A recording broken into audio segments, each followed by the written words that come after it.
Chapter 1223. In the Heavenly Palace Square, the students from the other 9 high schools stared blankly at the boys from Lichon High School rushing past them with a fierce expression.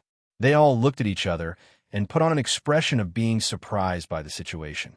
When all the boys from Lichon High School rushed past them like crabs, 2 heads sneakily poked out from a stall in the corner. When they confirmed that there were no boys from Lichon High School, they sighed in relief. They looked at each other and smiled bitterly. Meijio, Wu Yin sighed. Although I know you don't care, I still want to ask, why do you call me by my nickname in front of so many people? Mama. Meijio didn't seem to care. She was still smiling. Since it's a nickname, of course I have to say it all the time. Then can you change your nickname to another one? Of course not. Meijio puffed up her cheeks. Darling is darling. You can't change it to anyone else. It's just a change of name, not a change of name. That won't do either. Fine. Wu Yin sighed again. He rubbed his aching eyebrows and looked at the mask on Meijio's face. But why are you wearing a mask? What do you think? Meijio pointed a finger at the mask and made a cute pose. Isn't it cute? Cute. It is cute. Meijio looked very photogenic. She looked very cute. Wu Yin scratched his cheek. Is it because she's cute? That's part of the reason. It's because the mask is cute and it's the Tianyang ceremony now. The stall is selling masks. It's not strange to wear a mask at this time. There are all kinds of reasons. Meijio looked troubled.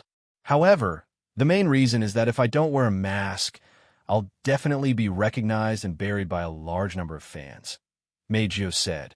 Only then did Wu Yin remember that the masked girl in front of him was a popular idol singer. She had already caused so much trouble when she was wearing a mask. If she were to go on a date with her real face exposed, Wu Yin's forehead immediately dripped with cold sweat. Well, it doesn't matter even if I'm exposed. Meijio smiled again and tilted her head at Wu Yin. In that case, my rare date with my dear will be interrupted by other people. I don't want that. After saying that, Meijio seemed to have thought of something and clapped her hands. All right, why don't my dear wear a mask too? I'll go and see if there's a match for this mask. No need. Wu Yin quickly pulled Meijio back as she was about to charge out. Although it can save you a lot of trouble, I'm not a famous person. Just be careful and don't expose yourself. If you do, the trouble will be small, but a scandal will be the worst thing. Well, okay. Meijio pursed her lips regretfully. It seemed that she was really disappointed that she couldn't wear a matching mask with Wu Yin. But soon, Meijio cheered up and happily hugged Wu Yan's arm, tightly clinging to him. In that case, let's hurry up and enjoy the Tianyang ceremony. Wu Yin couldn't help but chuckle when he saw how happy Meijio is beaming. At the same time, he started snickering at her. Remember the first time we met? At that time, you attacked me as soon as you saw me. You hated men to the extreme. Recalling the scene of the first time he met Meijio, Wu Yin shrugged. I didn't expect you to be so clingy to me now. It's a bit strange. That's right. Meijio's smile slowly disappeared. She muttered absent-mindedly. At that time, if I could feel my dear's kindness to me, my dear's gentleness, how good would that be? Meijio looked at Wu Yin through the eyes of the mask. She lowered her head apologetically. At that time, I'm really sorry. I don't mean to blame you. Seeing Meijio lower her head, Wu Yin couldn't help but reach out and touch her soft violet hair. At that time, Meijio was still a willful child. But now, she's grown up, so the willful things she did when she was still a child can be forgiven. Meijio closed her eyes and smiled like a flower when she felt the warm and gentle touch of the big hand on her head. Of course, Meijio knew what Wu Yin meant by willful and what grown-up meant. Therefore, her gratitude towards Wu Yin grew. She hugged Wu Yan's arm tighter and tighter. She even rested her head on Wu Yan's shoulder. Found it. Just as the two of them were immersed in a rare moment of warmth, a loud scream suddenly rang out from the front, attracting their attention. Then, Wu Yin and Meijio saw a group of boys from Lichon High School appear on the other side of the street. Again, Wu Yan's gentle expression crumbled, and he looked like he wanted to cry, but no tears came out. Meijio took a step back with a lingering fear in her heart. Her sudden retreat caused Wu Yin, who was hugged by Meijio, to lose his balance as well. Wah! Ah! Meijio felt a weight on her body. Unable to bear the weight, she fell backwards. From an outsider's point of view, it looked like Wu Yin was pushing Meijio down. The two of them were still hugging each other when they fell to the ground with a thud. Meijio! In the nick of time, Wu Yin came back to his senses. He put his hand behind Meijio's head to prevent her head from hitting the ground. He looked at Meijio and asked in a panic, Are you okay? And Meijio looked at Wu Yin, who was on top of her. Her face turned red and she started to squirm. But dear, this is the street. If you want to do something, you should do it in a place where there's no one. I didn't want to do anything. I won't do anything. You're the one who pulled me down. Wu Yin covered his face as if he couldn't bear to look back. He quickly stood up and grabbed Meijio's hand.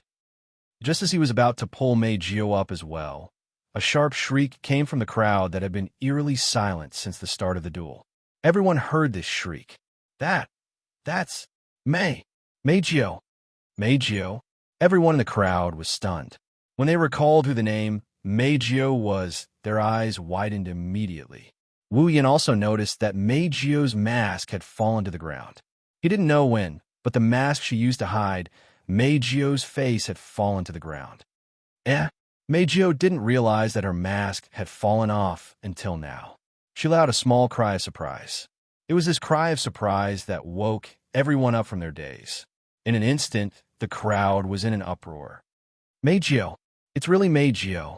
Seducing Meijio! Could it be her? Are you serious? I'm a big fan of hers. It's true. It's definitely true.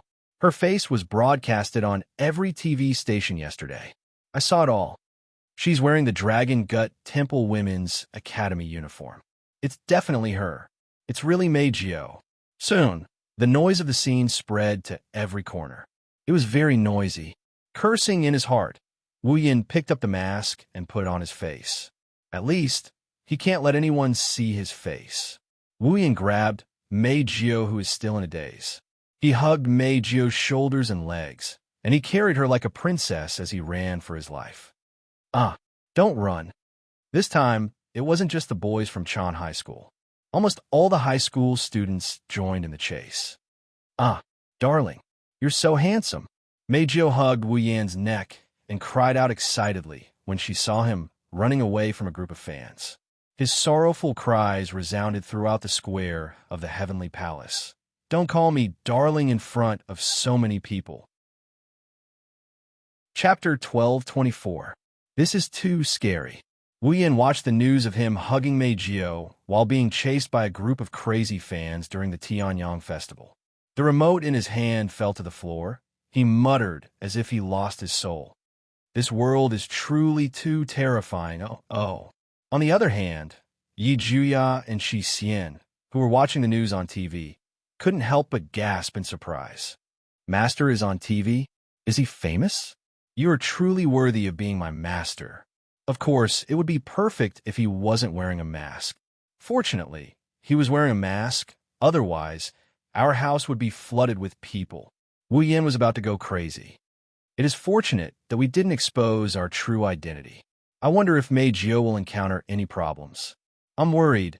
Shi Xian is worried too. Shi Xian looked at Wu Yin with a worried expression. Master, Shi Xian wants to give Meijio a call. You want to call Meijio? Wu Yin paused. He looked at Shi Xian with surprise. Are you that close to Meijio? That's not it. Before Shi Xian could say anything, Yeju Sure retorted with a dissatisfied expression. That woman gave us the phone number. It's not just Shi Xian. Me, Toka, Kuzo, Shirori, and even me. She said we can call her when we have time and ask her out for a cup of tea. Wu Yan's mouth twitched. It seems like Meijio wants to eat both men and women. That's good. Wu Yan shook his head with a bitter smile. He said to Shi Xian, call Meijio and ask about her situation. Yes, I understand. Shi Xian didn't say anything else. She walked out of the hall and went to the corridor to call Meijio. Shi Xian walked out of the hall. Wu Yan looked at the TV again. Looking at the countless replays of this incident, his heart was filled with grief and indignation. I hate these reporters the most. All they do is dig up other people's secrets. Don't they know that other people have their difficulties too? Really? Compared to Wu Yan's grief and indignation, Feng Qiu's expression changed. Yi Jia's face was filled with interest. I think so.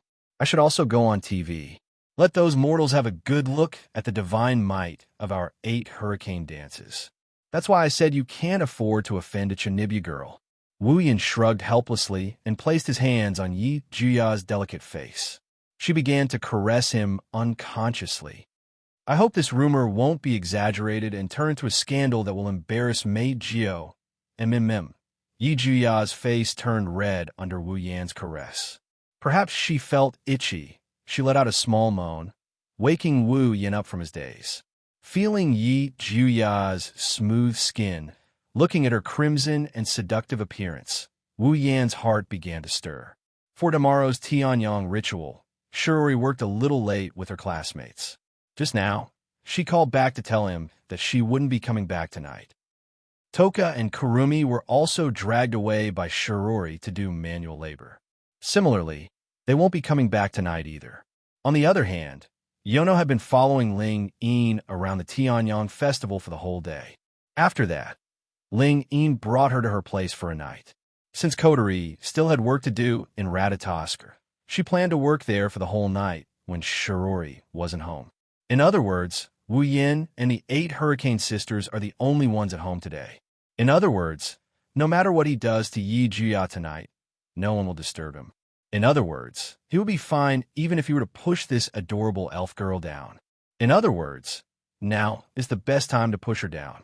Thinking of this, Wu Yan's heart began to stir. He couldn't hold it in any longer. Licking his dry lips, Wu Yan couldn't help but look down at the small mounds in front of Yi Jia's slender body. Without any hesitation, he reached behind Yi Jia's back and grabbed her soft mounds and rubbed them a bit.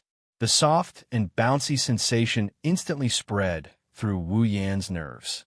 Wu Yan's expression instantly became satisfied. He began to rub the soft body and made it change shape according to his movements. Yakuya, who was attacked by Wu Yan's wolf claws, let out a short yelp. She lowered her head and looked at her chest. She saw how her private parts were being molded by Wu Yan's wolf claws. Her white face turned red in a matter of seconds. Even her ears turned red. Pervert master. With a red face, Yi Jia muttered in a low voice. He lowered his head and buried his face in his bangs. He didn't say anything else. Only his red ears showed his inner emotions. One could even faintly hear Yi Jia's panting. Seeing this, Wu Yan couldn't help but use more strength. Ugh! Yi Jia felt like she was electrocuted. She couldn't control her panting anymore. This made Wu Yan even more unable to control himself. He reached his head over and sucked on Yi Jia's earlobe. Yi Jia's body trembled. Her body went limp as if all her strength was sucked out of her. Her face became blurry as she allowed Wu Yan to do whatever he wanted to her body. As time passed, both Yi Jia and Wu Yan were panting more and more heavily. Yi Jia, master. Their eyes met for a moment, and they closed their eyes in unison. The distance between their lips was getting closer and closer. Just as the two of them were about to get out of hand, an emotionless voice that sent chills down their spines reverberated in their ears. Question, what are you doing? Wu Yan and Yi Jia, who were closing the distance between them, froze on the spot. Their faces stiffened. Shi Xian expressionlessly walked in front of them. She stared at their frozen faces and Wu Yan's hand rubbing Yi Jia's chest. Her eyes twitched. I'm so angry. I didn't think Yi Jia would run away when Shi Xian was doing something serious. He needs to be condemned. Shi Xian. Yi Jia's face was as red as fire. Steam was coming out of his head. He stuttered as he tried to explain. This is a misunderstanding. Yi Jia wanted to break free from Wu Yan's hand and stand up. Who knew that Wu Yan would pull her into his arms and hold her tightly? His hand started moving again. Ugh, no. Yi Jia could only make a small protest, but Wu Yan ignored it. Wu Yan looked at the stunned Shi Xian and coughed. How's Mei Jiao? She said she's fine. She's already brushed it off. Shi Xian answered instinctively. That's good. Wu Yan let out a sigh of relief. He chuckled and reached out with his other hand to pull Shi Xian into his arms. Without any explanation, he grabbed Yi Juya's chest and started moving his hands. Emma, ugh. The two elven girls gasped at the same time. One of them was stopped by Wu Yin before she could finish her sentence. Wu Yin caught Shi Xian's tongue and entangled it with his.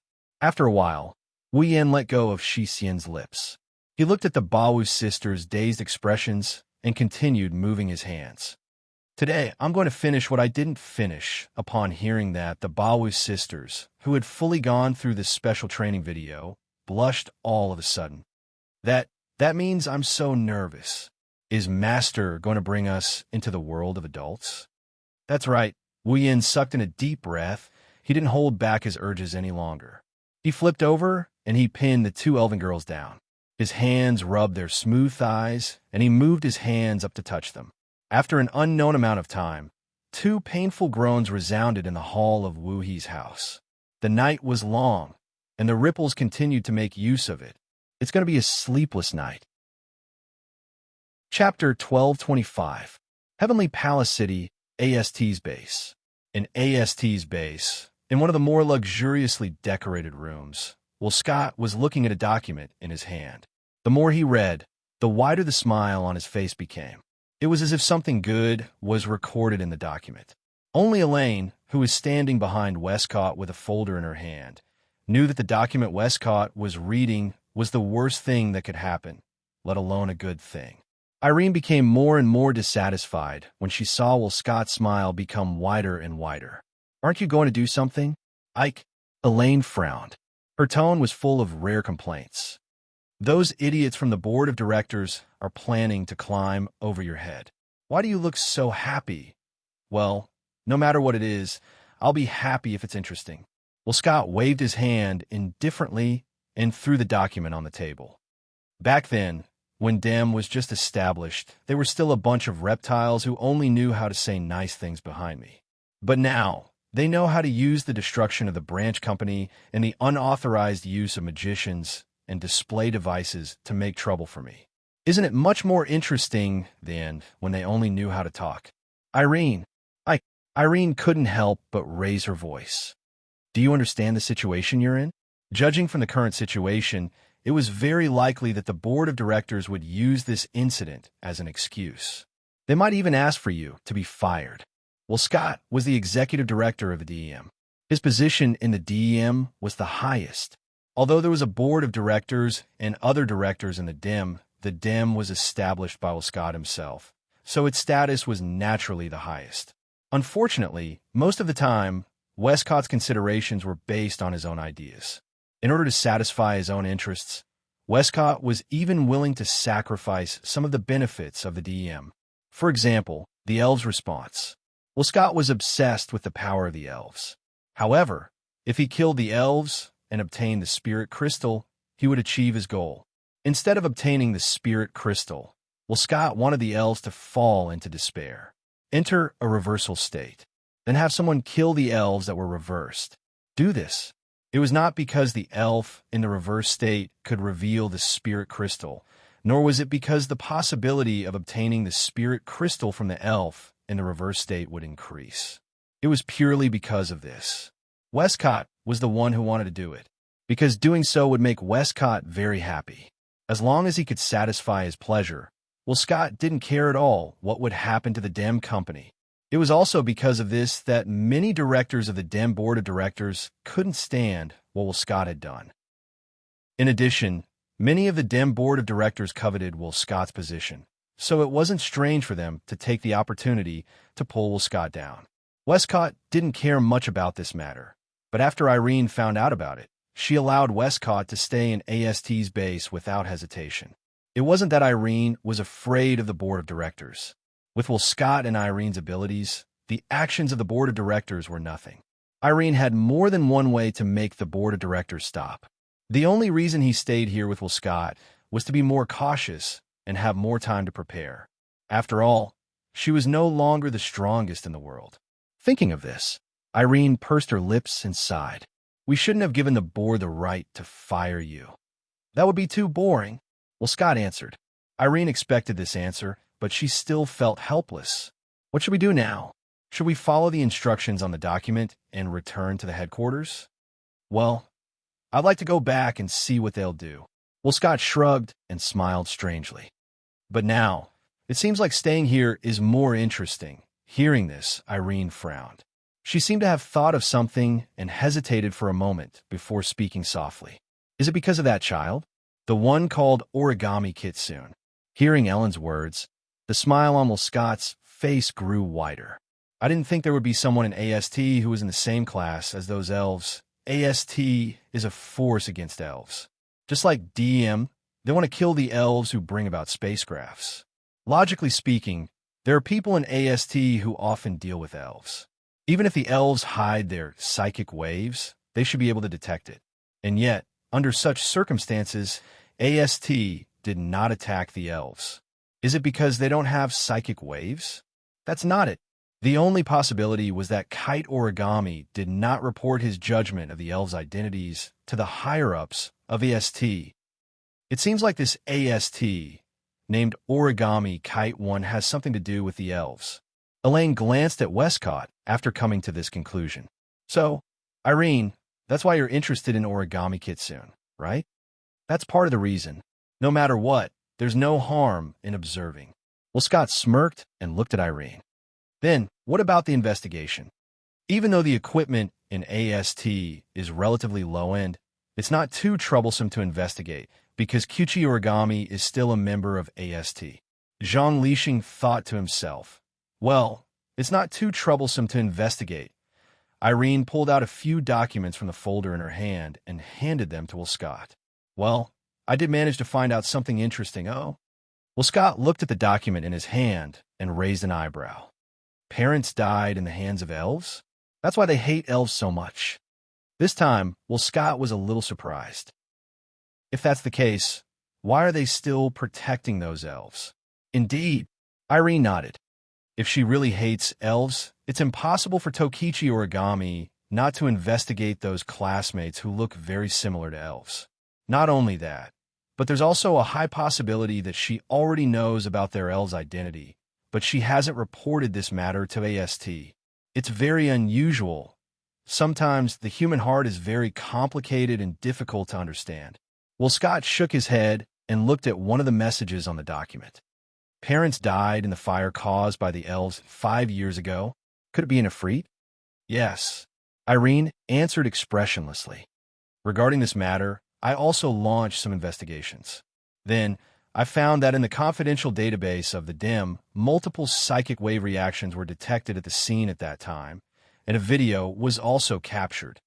An instrument that looked like a digital camera appeared in Irene's hand. She pressed a few buttons on it and handed it to Will Scott, allowing him to look at it. The screen showed a corner of Tiangong City that was in the middle of a fire. The scene of Origami Kitsune's parents being killed by a beam of fire was shown on the screen. This is a video captured from an abandoned satellite, Irene said to Will Scott. Since they were an ordinary couple, this video should have been deleted as useless information. However, when the branch was destroyed, this video was accidentally discovered in the data that was brought out. Speaking of this, Irene's eyes slightly fluctuated. She reached out and pressed on the instrument again. Then, I found this. Following Irene's manipulation, the scene on the screen zoomed out. Will Scott also saw a figure waving a beam of fire and killing Koichi Origami's parents. When he saw the figure's true appearance, Will Scott couldn't help but be stunned, and then he laughed wildly. "Ahaha, this is interesting. This is so interesting." Westcott laughed exaggeratedly as he spoke to Irene. "Arrange for Origami Kitsune to meet me." Chapter 1226. When Kitaichi Origami opened her eyes, she found herself standing alone on the street, illuminated by the setting sun. "Here." Looking around, Kitaichi Origami frowned, and her eyes were filled with confusion. It's not that Kitaichi Origami didn't know where she was standing on the street. Although the street in front of her was extremely unfamiliar, Kitaichi Origami still recognized it at a glance. This is the only way to go to her childhood home. But because of this, Kitaichi Origami felt confused. After all, her childhood home was burned to ashes in the fire 5 years ago. including the street in front of her.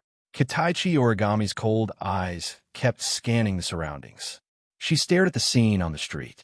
Here, there were pedestrians passing by, students after school, and some small animals running around happily. It was a peaceful scene. Kitaichi Origami was clearly standing in the middle of the street, but those people and animals completely ignored her. They walked past her as if they didn't see her. Some people even walked past her figure. It was like Kitaichi Origami's entire body turned transparent. Looking at the strange phenomenon that happened to her expressionlessly, Kitaichi Origami immediately made a judgment. Dream. At this time, a familiar figure appeared in Kitaichi Origami's eyes. It was a man with short white hair and dark blue eyes. A cute little girl who was only 11 or 12 years old. On the street full of pedestrians, she looked so eye-catching. It's not hard to imagine her appearance when she grows up. Seeing this little girl, Kitaichi Origami's eyes couldn't leave her. The cute little girl in front of her was Kitaichi Origami when she was a child. When I was a child, Kitaichi Origami looked at her childhood in a daze. When I was a child, and when I was a child, could it be? In an instant, Kitaichi Origami had a guess about the content of her dream. This guess instantly caused Yue Origami's pretty face to turn completely pale with a schwa sound. What are you doing? Without thinking, Kitaichi Origami screamed at her childhood self. Hurry up. If you don't hurry up. Kitaichi Origami's screams didn't end. Suddenly, in her field of vision, everything was covered by a fiery red color. The sudden fiery red light made Kitaichi Origami close her eyes. But not only was she not surprised by the appearance of this fiery red color, she seemed to have known that it would appear. Her face became even paler, and desperately opened her eyes that were stimulated by the strong light. Then, the scene in front of Kitaichi Origami changed. The street was still there, the pedestrians. She was also there when she was a child. However, the originally peaceful scene had disappeared without a trace. What replaced it was a hell-like scene. Fiery red, a fiery red that was scorching hot. The familiar street fell into a sea of red fire.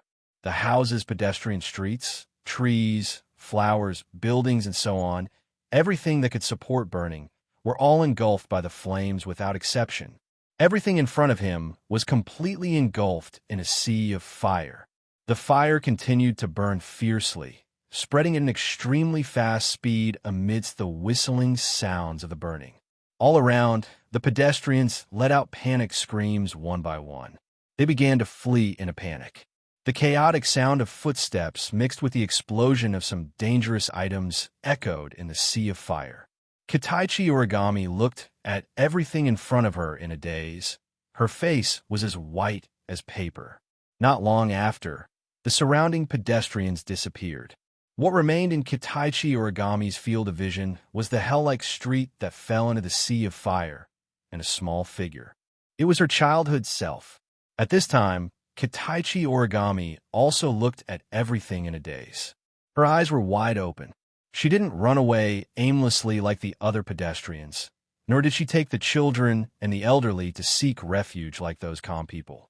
Instead, she threw all the things in her hands to the ground and ran to the center of the sea of fire.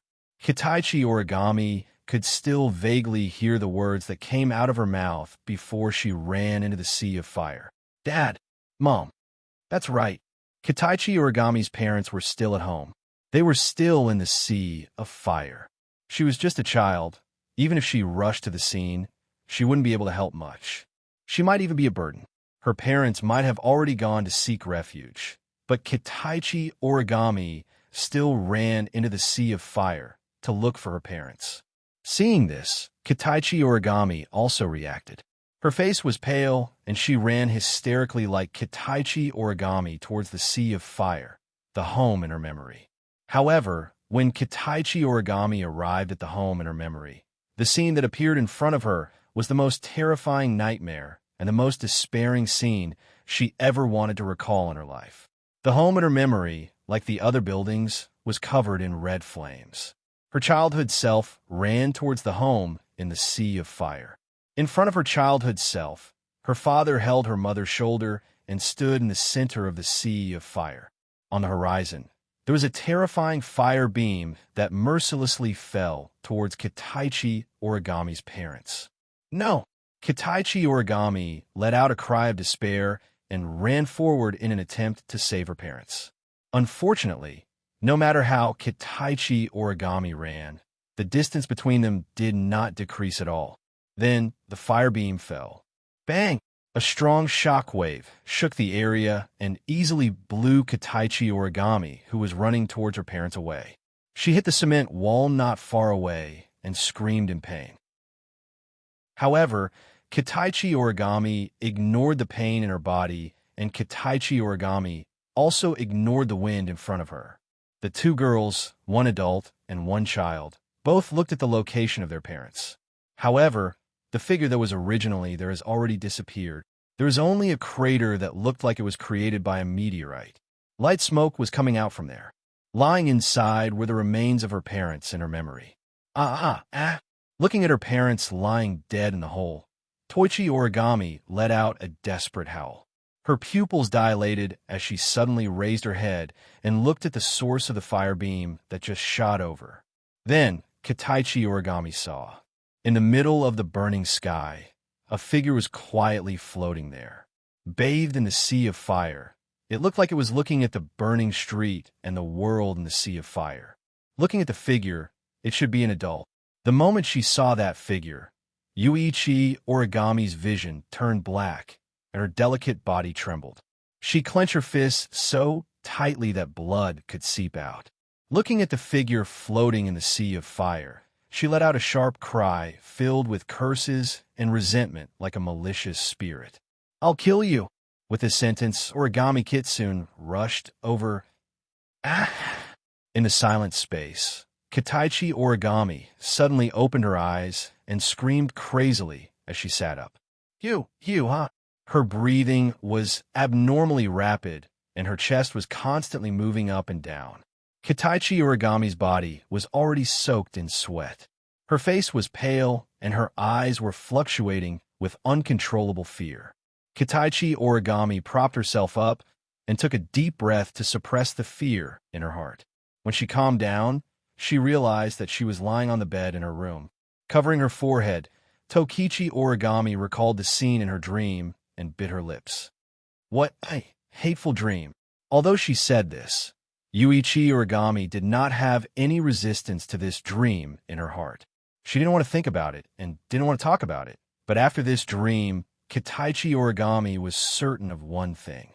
If the content of the dream is what she experienced in the past, then the person who killed her parents shouldn't be Itsuka Kotori. In his impression, the person who had killed his parents with that beam of fire was obviously an adult. How old was Itsuka Kotori 5 years ago? She had a hateful dream and remembered something she hated, but at least Kitaichi Origami learned the truth. Buzz, buzz.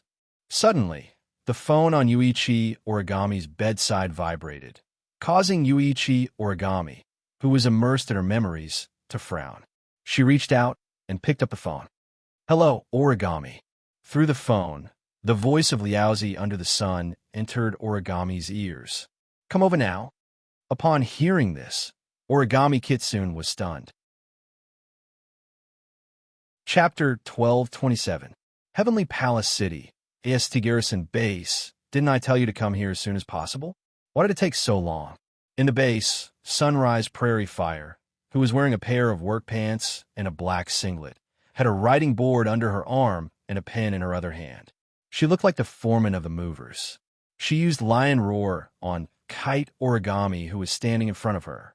If it wasn't for the fact that Liaozi didn't spit, Origami's face would have been covered in saliva by now. Yuichi Origami lowered her eyes slightly and replied calmly.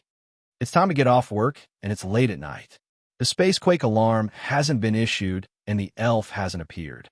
I didn't do anything wrong. There's no need to be anxious just to meet someone." Liaozi was furious. "That's true, but you have to see who wants to meet you." Liaozi rubbed her forehead like she had a headache. "Seriously? I don't know why the DM executive director wants to meet you. That's also what I want to know. Tabichi Origami raised her head and looked at Daybreak Prairie indifferently. Why is the DM executive director looking for me?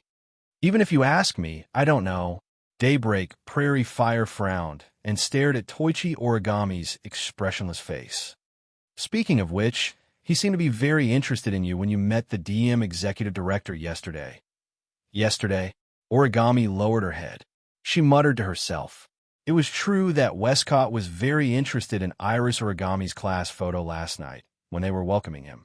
He even left everyone else in the room in front of everyone's eyes. He ran in front of Origami Kitsune and had a strange conversation with Origami Kitsune. Origami thought that Westcott was just interested in the Tianyang ceremony because he had been in a high position for a long time. But now that she thought about it, Origami felt that something wasn't right. After all, Westcott first asked about the photo before mentioning the Tianyang ceremony. Could it be that there was someone in his class that Scott cared about? When she thought about it, the figures of those people instantly flashed through Tokichi Origami's mind, and her eyes narrowed. The DM branch was burned down by fire. The elf who could control fire was also in Origami's class. Yuichi Origami suspected that Scott actually knew who destroyed his branch company. He might even know that the person who destroyed his branch was not only an elf, but also in her class. If that's the case, in that case, this meeting should be related to that person. Daybreak Prairie Fire, who was standing in front of Toichi Origami, rubbed his chin when he saw Toichi Origami lowering his head and pondering. It seems like you have some idea why the executive director is looking for you. I'm not sure. Origami didn't boast. But I have a clue, I see. Liaozi nodded and immediately changed the topic.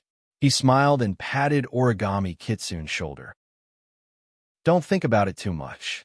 Maybe they have taken a fancy to your ability and want you to join the DEM company. Join the DM company. Origami Kitsune was slightly startled. She lowered her head again and murmured, "If that's the case, is it possible to defeat the elf?" Origami's murmur was very soft.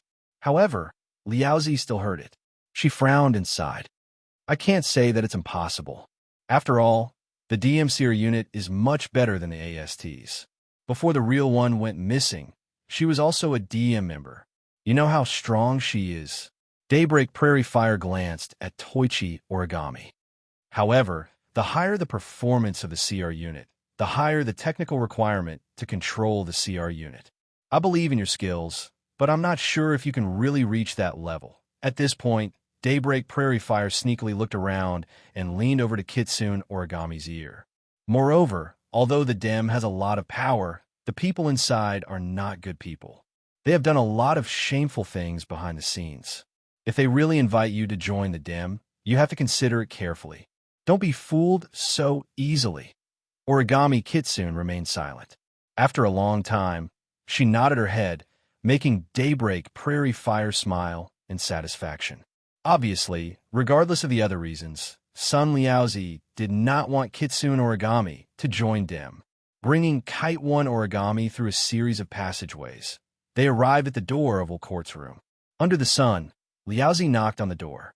Not long after, the door opened gently, and Elaine, who was dressed in office lady attire, stood at the door. She first glanced at Tokichi Origami before looking at Liaozi. "Sorry to trouble you." "No, it's nothing." Liaozi showed a rare modesty. "If there's anything else you need help with, please don't hesitate to ask."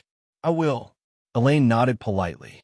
She moved aside and said to Origami, "Ike has been waiting for you for a long time.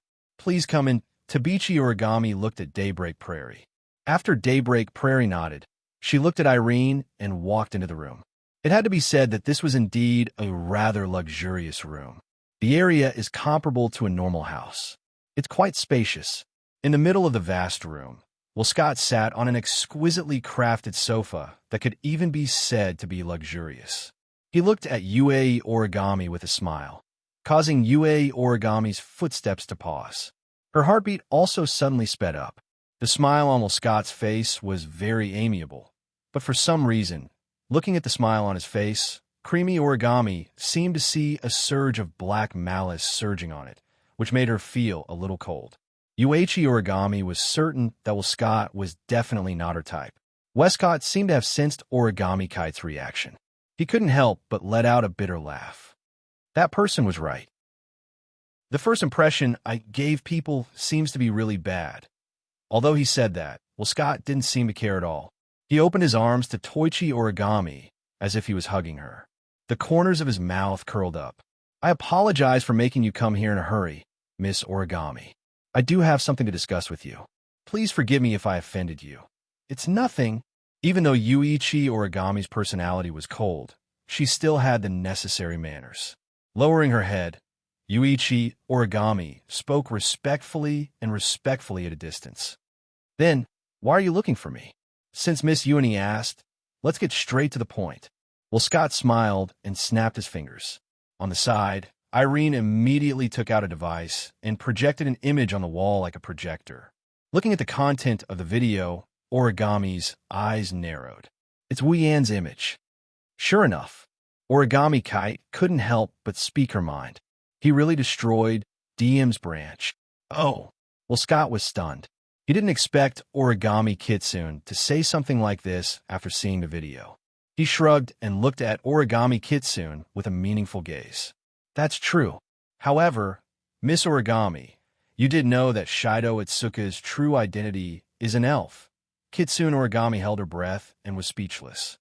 Well, although I'm also a little curious about the reason why Miss Yuichi didn't report her discovery to the higher-ups even though she's obviously a member of AST.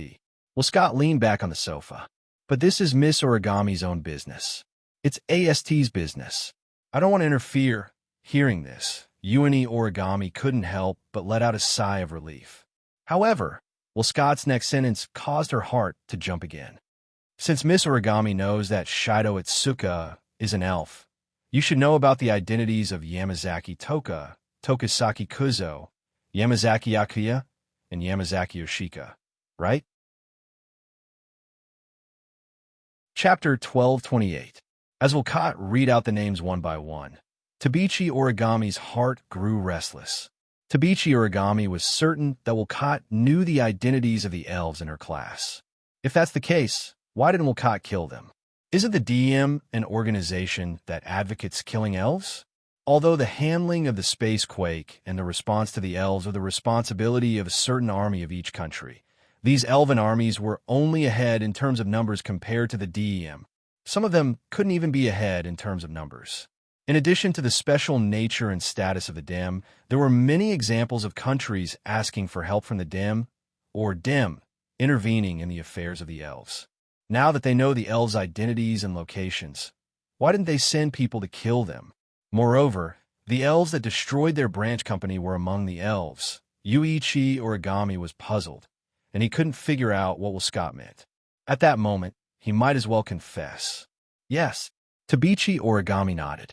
I know. Yusuke Toka, Tokisaki Kuzo, Yusuke Yagiya, Yusuke Yushin, and Itsuka Shido are all elves. Oh. Scott stared at the expressionless Tabichi Origami and suddenly smiled.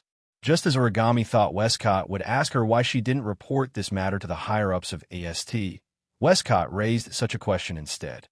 If that's the case, your parents died at the hands of elves. You hate elves so much. Why are you still able to live a normal high school life with them? Yuichi Origami raised her head abruptly. Her gaze shot towards Scott like lightning. You investigated me? I just want to have a better conversation with Miss Yuini. Facing Yuini Origami's questioning, Lin Fan said. Wolcott's expression didn't change at all. Instead, he admitted it openly. Moreover, it doesn't seem like it's that hard to find out. Yuichi Origami took a deep breath. This time, there was no longer any respect in his eyes when he looked at Scott. It was just like what Liaozi had said. Not a single person in the DEM is a good person. However, Scott's next words caused Yuini Origami's ice-cold heart to tremble. Hey, Miss Yuini. His gaze met with Yuini Origami's cold gaze. Whiskett's lips curled into a smile. Do you want to know who killed your parents? Kite Origami's heart felt as if it had been hit by a heavy hammer. Her body trembled, and her eyes suddenly became sharp. Even her voice became hoarse. You. Could it be that you know? Whiskett smiled mysteriously. At the same time, Irene immediately changed the channel of the device in her hand. The projection on the wall began to play a video. The quality of the video was not good. It could even be said that it was very poor. The resolution was rough, and the location of the shot was very blurry. Moreover, it was not shot from the beginning. It started halfway through and was intermittent. The first scene of the video playing on the wall was the heavenly palace city shrouded in fire. Then, the image switched to a corner. Some figures appeared inside. Yuani Origami's eyes widened when she saw the figures in the video. Dad, Mom. Yes, the figures in the video were Yuani Origami's parents. However, the figures did not appear for long before they were hit by a beam of fire from the sky. Together with the ground, a deep hole was created. Yuani Origami clenched her fists, and her breathing became slightly rapid. Seeing her parents die in front of her again, that kind of pain is definitely intense. However, this is not the only reason why Yuani Origami's breathing became rapid. Another reason is because in the video, there's a blurry black figure in the air. Just now, it was this blurry black figure that shot out a beam of fire and killed Yuani Origami's parents. The video ended there, but the matter is far from over. Irene operated the device in her hand and pressed a button. The blurry black figure suddenly expanded rapidly. Soon, the black figure's true face was exposed in front of Yuani Origami's eyes. Kite Origami was finally able to see the face of the person he hated for the first time in the 5 years he had been searching for his enemy. Looking at the face in the video, Yuani Origami's pupils shrunk to the size of a needle tip, and her expression became sluggish. Black clothes, black hair, red eyes, that face, Yuani Origami can see it almost every day, and it's at the closest distance. It's in her class. Yuani Origami looked at the face in a daze, and she couldn't help but take a few steps back. Her eyes set off violent waves, and she murmured the name of the enemy who killed her parents in a way that was close to sleep-talking. Wuha, Sherdao, yes, in the video, the murderer who killed Yuani Origami's parents is Wu Yan. It's him. Yuani Origami's beautiful face distorted at an unimaginable speed, and in the blink of an eye, bitter resentment appeared on her face. So, it's you. Without even thinking, Tokichi Origami turned around and rushed to the door of the room. Irene seemed to have predicted Yuani Origami's actions, and her body moved slightly to the side, blocking Yuani Origami's path. She pressed down with her hand, and Yuani Origami felt her body sink, as if a mountain fell on her shoulder, and with a bang, she fell to the ground. What are you doing? Yuani Origami glared at Irene and desperately struggled to get up. Let me go. Don't waste your energy. Irene coldly glanced at Yuani Origami. My Terde Tori is the most precise magician. Even if you have CR unit, you won't be able to break free. Let me go. Yuani Origami didn't listen to anything. She only knows how to struggle. Irene frowned, and Scott sighed. Miss Yuani, even if I let you go now, do you think you could take revenge? Since you know his identity, you should also know that he isn't someone you could defeat, right? Even if that's the case. Yuani Origami bit her lips, her face filled with resentment. Even if that's the case, I still have to go. Don't worry, Miss Yuani. Scott stood up and walked up to Yuani Origami. He looked down at her, and a smile slowly appeared on his face. I have the latest Seer unit here, and I also have a way to greatly increase your power. I believe you'll be satisfied. Hearing this, Yuichi Origami stopped its meaningless struggle and raised its head to look at Scott. What do you mean? I mean, I have the ability to help you take revenge. Scott narrowed his eyes. You can only take revenge with my help. Help? Yuani Origami's expression changed. You're helping me? Why? Why? Scott was surprised. Aren't the elves our common enemy? Do you need to ask why I'm helping you deal with the elves? Origami Kitsune looked straight at Westcott, trying to find any sign of lying on his face. However, Westcott was still full of smiles as he continued to explain to himself. You should know that your former comrade, Yunya Shina, is also a member of DEM.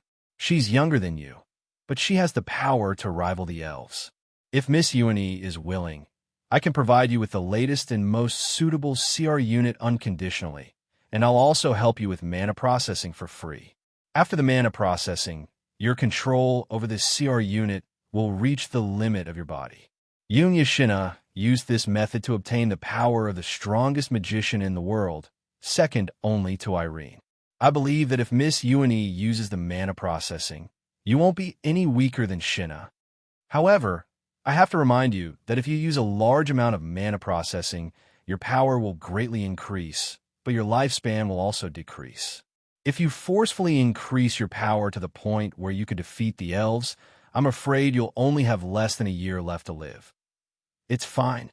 Yuani Origami's eyes flashed with determination. I don't care as long as I could defeat the elves and Itoka Shido. Well, Scott raised an eyebrow and smiled. Chapter 12:29. Heavenly Palace City, in a corner alley. Walking in the alley where the light was getting dimmer and dimmer, Toichi Origami looked at Scott and Irene, who were leading the way, and couldn't help but ask, "Where do you want to take me?" "Yes, I'm treating your body with magic." Westcott answered without turning his head. "I was supposed to bring you to the Dem branch, but the Dem branch in Heavenly Palace City has been destroyed by Itsuka Shido. Almost all the instruments were destroyed in the fire, and AST doesn't have any instruments in this area, so I can only bring you here. Dem also has some secret facilities in Heavenly Palace City in case of an accident." Irene, who was walking one step behind Will Scott, glanced at Toichi Origami. "There's an underground facility here used to store some shameful things. It's rarely used, and not many people in the DM know about it. You're the first customer here. Don't worry." Will Scott waved his hand and turned around. His eyes were cunning. "For you, this must be a good place," hearing that. Tokichi Origami also lowered her head and quietly followed behind Will Scott and Irene. Thinking back to 5 years ago, she watched her parents get killed right in front of her eyes. She had a dream when she was at home, and she saw Wu Yin killing her parents with his own hands. She bit her lips, and her footsteps became resolute. No matter how Will Scott and Irene answered Koichi Origami's question, no matter where they planned to take Koichi Origami to, Koichi Origami didn't care, even if it was hell in front of her. As long as Will Scott could give her the power to take revenge, she would move forward regardless of the consequences. This was the path Tabichi Origami set 5 years ago. It was a dark path. There was no path ahead. It was a path destined for destruction, just like the alley Tabichi Origami was walking in. Even his figure gradually walked into the darkness and was swallowed up by it. The clear sound of footsteps echoed in the dark and deathly silent alley, and the path under his feet became narrower and narrower. After walking for nearly 15 minutes, there was still no end. However, in the endless alleyway, Will Scott and Irene stopped abruptly when they arrived at a certain spot. They turned around and looked at the wall beside them. "This is it, right?" Will Scott scratched his head, confusion written all over his face. It was apparent that for a person like him, who could cover the sky with one hand in the DM, it was already pretty good that he could remember the approximate location of a small secret facility. On the other hand, Irene was certain. Yes. Lifting her feet, she walked forward. She began to feel around on the smooth and somewhat dirty wall that was covered with moss. After a while, she stopped. In her hand, a trace of green light flashed and disappeared. "This is..." Toichi Origami, who clearly saw this scene, was stunned. A little surprise appeared in her eyes. "Today, Tori..." "Yes, that's right." Irene nodded. In Dem, some of the secret places and important places are usually opened with the records of the Terde Tori as the key. After all, it's the human brain that controls the Terde Tori. Everyone's control of the Terde Tori is different, so the same brain doesn't exist. It's safer than any method of identification. As she spoke, she kept changing the precision of her tertitori. The frequency of her tertitori fluctuated in a unique way until a green light flashed on the wall. She stopped what she was doing. "Kacha!" The sound of an ancient door opening faintly rang out. Immediately, the wall in front of Irene slid open like an automatic door, revealing a pitch-black hole. Irene quietly retreated and signaled to Westcott. Westcott chuckled and walked in with Irene. Tabichi Origami followed them indifferently. After the three of them walked in, the door closed automatically with a kacha sound. Some lights turned on automatically and illuminated everything inside. Tabichi Origami finally saw the place clearly. In simple terms, this is a place with the same layout as some of the isolated areas in the AST. All around, the ceiling and the floor were walls made of steel, flashing with a cold luster. Unlike what Tokichi Origami had imagined, there weren't many instruments placed here. There was only a slender, sealed cabin in the corner of the front, standing upright with its back against the wall. Tokichi Origami looked around and raised her eyebrows. She then looked at the sealed cabin. It's a tool that can help you become stronger. Westcott smirked when he saw Kitaichi Origami looking at the sealed cabin. His words made Kitaichi Origami look at the sealed cabin with a longing expression. That was the look of someone who longed for power. Although the look in his eyes looked very stupid, Westcott liked it very much, and the smile on his face grew wider and wider. That instrument can automatically generate all the mana in the magic circuits here to modify a person's body. It can make a magician exceed the norm. Westcott explained with a leisurely expression. Originally, an outstanding magician would have to use a perfect and gentle method to process magic, but that would take too long, so the DEM developed this kind of instrument. Although its modification is a little harsh, it can greatly reduce the time required. You know the price of reducing the time required. Westcott looked at Tabichi Origami's pretty face and smiled. Of course, if you want to use a gentle method, it can be done in about 5 years. No need. Tabichi Origami said coldly. I'll just use it. Westcott shrugged nonchalantly and made an inviting gesture in the direction of the sealed cabin. Once you enter the cabin, it will automatically activate. Hearing Westcott's words, Yuichi Origami didn't hesitate at all. She lifted her foot and walked towards the sealed cabin resolutely. She pressed the button on the side. After the door of the sealed cabin was opened, she stepped in resolutely and laid down in the sealed cabin. Looking at the door of the sealed cabin slowly descending, Toichi Origami felt as if a figure surrounded by flames had appeared in front of his eyes. In her eyes, uncontrollable resentment appeared repeatedly. Tokichi Origami took a deep breath and closed her eyes. I don't care what price I have to pay. I will kill you the next time we meet, Itsuki said inside the isolation facility. Westcott and Irene watched the door of the sealed cabin close. They were speechless when they saw that the cabin was filled with dense magic power and unknown liquid. What? Westcott was the first to break the silence. Don't you want to ask something? Yes. Although I know Ike must have his reasons, there's something I don't understand. Irene stared at the sealed cabin in front of her. She stared at the origami kite that was bathed in liquid and magic. At least, I don't think Tabichi Origami is good enough to defeat that man. Even if she used a stronger mana treatment method than Shina, mana treatment will consume a lot of lifespan and cost a lot. However, it's also the fastest way to gain power. But even after using magic, there were good and bad effects. It all depended on whether the target's talent was good or bad. If it was bad, one might pay a painful price in the end and end up with nothing. If it was good, for example, Shina, who was much younger than Elaine, was only slightly weaker than her. In Elaine's opinion, a nameless girl from AST, even if she was magically enhanced, would only be able to compete with the real deal. There was no way Elaine would be able to compete with her, let alone the man who defeated her. Irene didn't understand why Westcott would spend so much effort to modify Tabichi Origami. A person's feelings are a wonderful thing, Irene. Westcott said meaningfully. She might not be able to surpass you in the end, but she might be able to achieve better results than you. Chapter 12:30. In the early morning, there's still a hint of coldness in the air. Dawn had just broken, and there were still a few stars in the light blue sky that hadn't fallen yet. In the morning light, the green trees were shining brightly, waiting for the lingering sunlight to linger around them. At some point in time, the brilliant rising sun dyed half of the sky red, sprinkling soft colors among the clouds. In Heavenly Palace City, Some light, smoke floated out of the windows of every house. Every household was preparing breakfast, causing the air to be filled with a veil-like mist, making it seem a little lively. In Wu He's house, Shiji should have gotten up at this time and started to make breakfast.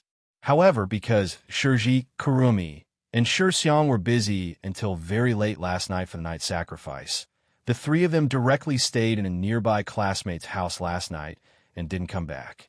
Yono had gone out with Ling Yin for the night, and Kotori had stayed in Fraxinus last night. That was why Atsuka's house was unusually quiet today. There wasn't even a single sound coming from the window, let alone smoke. As for the members who stayed at home last night, they didn't wake up until 3 o'clock in the morning. The sunlight shone directly on the glass of the window, refracting an abnormally dazzling light. It happened to reflect on the bed in the room, and also on the three figures entangled with each other in an extremely ambiguous position. The seductive spring scenery that leaked out from the quilt was exposed to the air. Wu Yan's eyelids twitched in his sleep. He slowly opened his sleepy eyes and subconsciously stretched out his hands to support himself. In the end, he only managed to press his hands on two soft and plump breasts. Wu Yan's mind was still a bit hazy when he felt the soft touch on his palms. After a moment of silence, he slowly lowered his head. Then, two white, jade-like bodies appeared in his field of vision. They're imprinted in his eyes.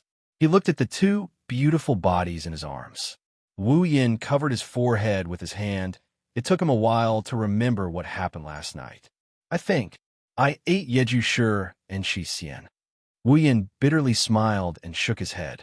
But no matter how you look at it, the bitter smile on his face is a euphemism. He's almost beaming with joy. Wu.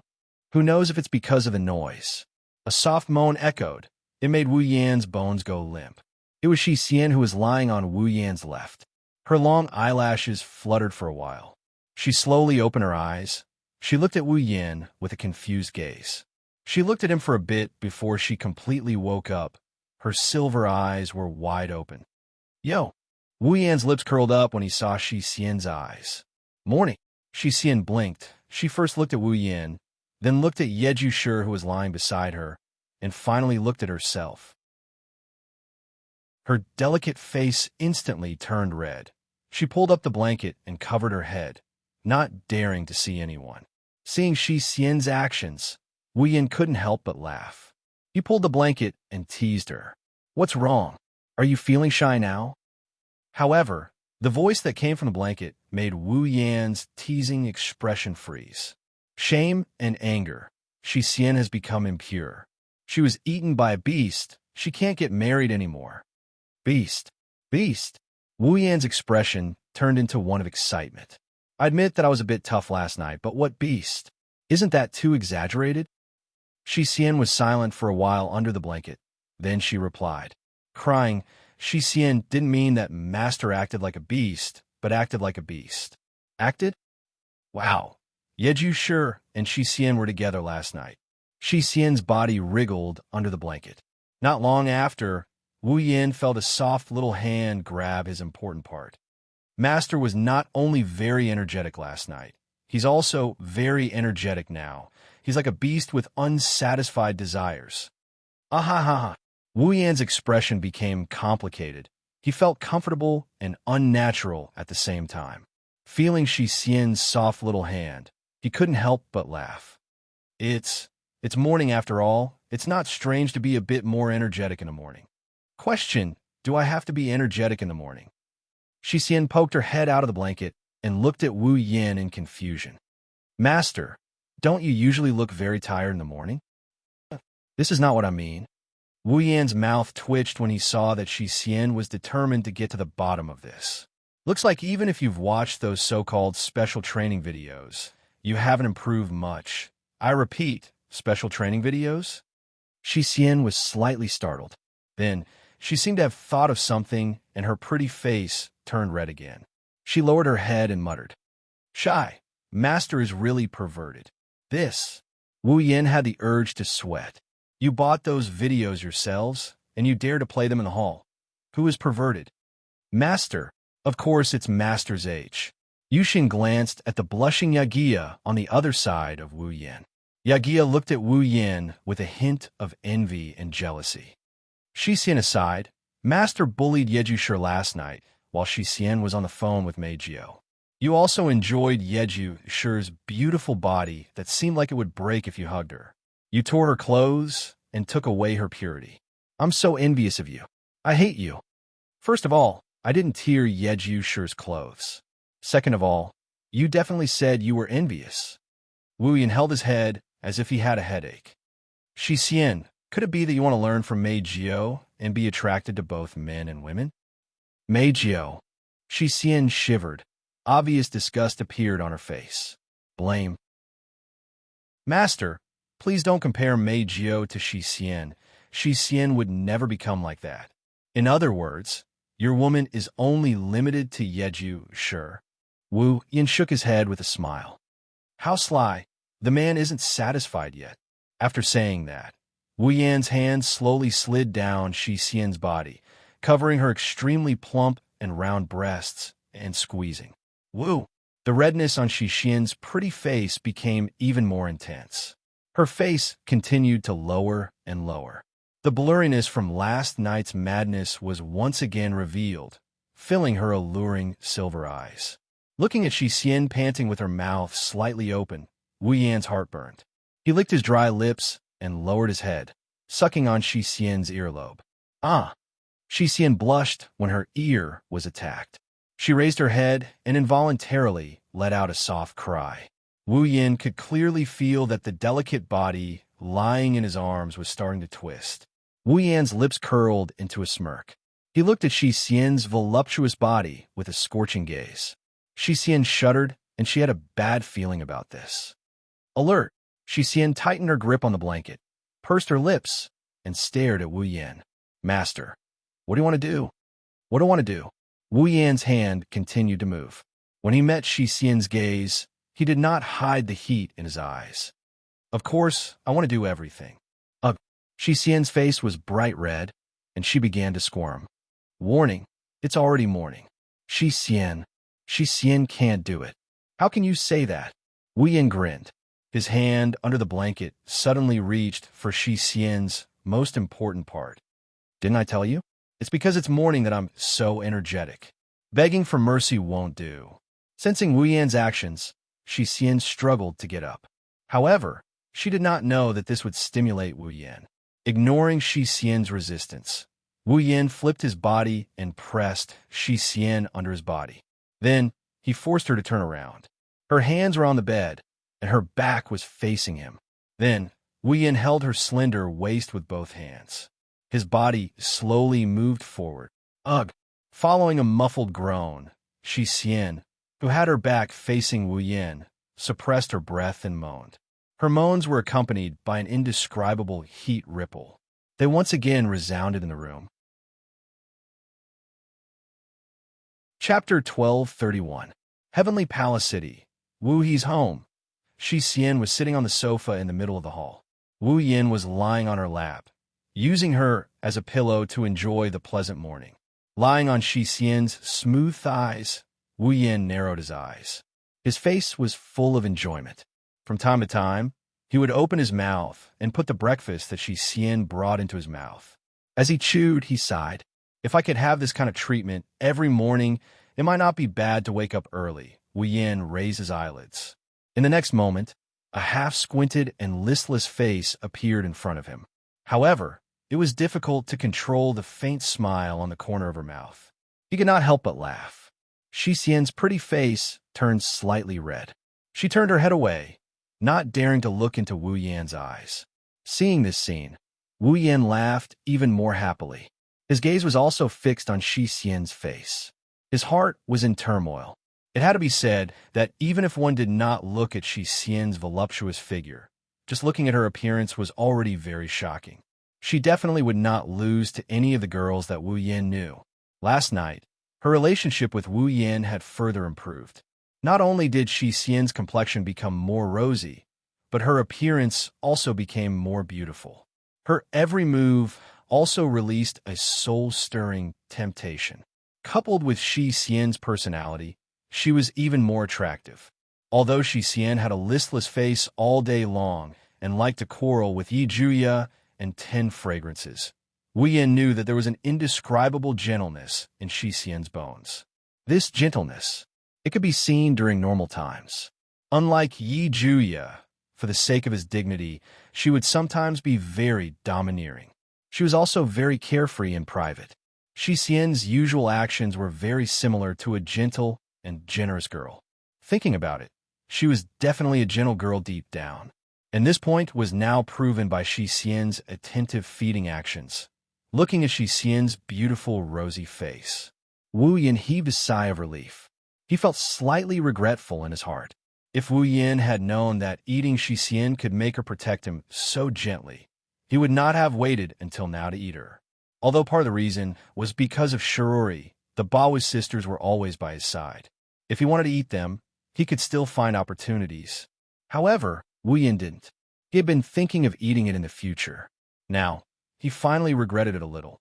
At this moment, the door of the hall was gently pushed open, and a figure that was more than 80% similar to Shi Xian walked out with slightly unnatural footsteps. She swept her gaze across the hall. Finally, her gaze landed on the two people who were enjoying themselves on the sofa. Her eyes were filled with resentment. Seeing how sweet the two of them were acting, Yi Juya pouted and snorted. She quickly walked in front of the two of them and put her hands on her hips. She looked like a spoiled brat. However, when Yi Juya's gaze met with Shi Xian's, the two of them quickly looked away as if they were electrocuted. Their beautiful cheeks also blushed because of this. Obviously, the two sisters remembered that they served the same husband last night. No matter how good their relationship was, they had to play so fiercely the first time. Now that they see each other, they will feel more or less awkward. Of course, this is a little awkward. When Yi Juya lowered her head, her beautiful eyes widened. When she looked at the werewolf lying on her sister's lap, she immediately became angry. Before Yi Juya could say anything, Wu Yin raised an eyebrow and chuckled. What? Do you also want to lie on Shi Xian's lap and enjoy the breakfast she feeds you? Hearing this, the angry expression on Yi Juya's face froze. It was clear that he was very tempted by the offer. Unfortunately, this little bit of interest was quickly dispelled by Wu Yan's nonchalant statement. Today's dusk cord belongs to me, Wu Yin declared without any room for argument. Only today, you are not allowed to take it from me. You, Yi Jia was furious. Even if you are the master, you cannot be forgiven for toying with me. When he heard Yi Juya's words, Wu Yan's lips curled up. He waved at the flustered and exasperated girl in front of him, who seemed to be in a complicated mood. Yi Jia paused for a moment. Then she seemed to understand something. Her face turned red, and she bashfully glanced at Shi Xian. When Shi Xian nodded and smiled at her, she mustered up her courage and obediently walked over under Wu Yan's smiling face. Compared to Shi Xian's voluptuous figure, Yi Jia lost in terms of voluptuousness. With a slender body and a thin waist, Yi Jia exuded a youthful aura. This aura didn't make Yi Jia appear too immature. Instead, it gave her a youthful aura that was completely different from Shi Xian's gentleness. Wu Yan almost couldn't tear his eyes away from Yi Jia. Under Wu Yan's seemingly warm gaze, Yi Jia's heart pounded. A blush crept up her face and even reached the tip of her ears. She lowered her head and didn't dare to raise it for a while. As if to change the topic, Yi Jia quickly looked at Shi Xian and whispered with a red face, Shi Xian, you were bullied by him last night, right? Hearing this, Shi Xian blushed again. The two sisters had been devoured by a certain wolf on the same day and night, causing their skin to become thinner. Just today alone, they had blushed countless times, but Shi Xian still answered Yi Jia's question. Correction, it wasn't just last night. Shi Xian was bullied in the morning too. After saying that, perhaps because she felt a little shy, Shi Xian didn't forget to act arrogant. Blame? Shi Xian thinks it's all Yi Jia's fault. Last night, he was intimate with Master in the hall, and Shi Xian was dragged into it. Master took advantage of me. Is that so? Hearing Shi Xian's words, Yagi seemed to believe them. His face was filled with confusion. I don't know either. Who knew Master would suddenly have an erection? He was the one who made the first move. Yes. It's Master's fault. Yijia raised her brows and looked at Wu Yin angrily. If Master didn't bully me last night, I wouldn't be like this, ugh. Wu Yin was speechless. The two sisters were still trying to seduce him. They would rub his back when he was bathing or be gentle when he was sleeping. Now that it's over, they're blaming him. Although Wu Yin was the one who set the fire last night, and the Baoist sisters didn't try to seduce him, Shiji and the others weren't home. The right time, the right place, and the right people were all there. If he didn't eat them, he would be letting himself down. Well, you're so cute and considerate. Wu Yin shrugged helplessly. It's all because you're too cute. It's your fault. So cute. As Wu Yin expected, Yi Juya and Shi Xian blushed again. They stopped arguing about who was right and who was wrong. Wu Yin rolled his eyes. He was sure that the two sisters were acting so proper early in the morning because they were too shy and didn't know how to deal with situations like this. That's why they acted so unnaturally. And that was indeed the case. After the shyness and blankness in their hearts faded away, the two elf ladies returned to their normal selves. Right now, the closest person to Master is definitely us, the 8 Dance of Hurricanes. Yeju sure crossed his arms in front of his chest and said proudly, "This time, Toka and Yoshino can't fight with me and Shi Xian anymore." Agreed. Shi Xian nodded heavily. When they come back, we must mention this and declare Shi Xian and Yi Juya's sovereignty. Hearing this, Wu Yin, who was enjoying himself, suddenly lost his composure. Even his expression changed.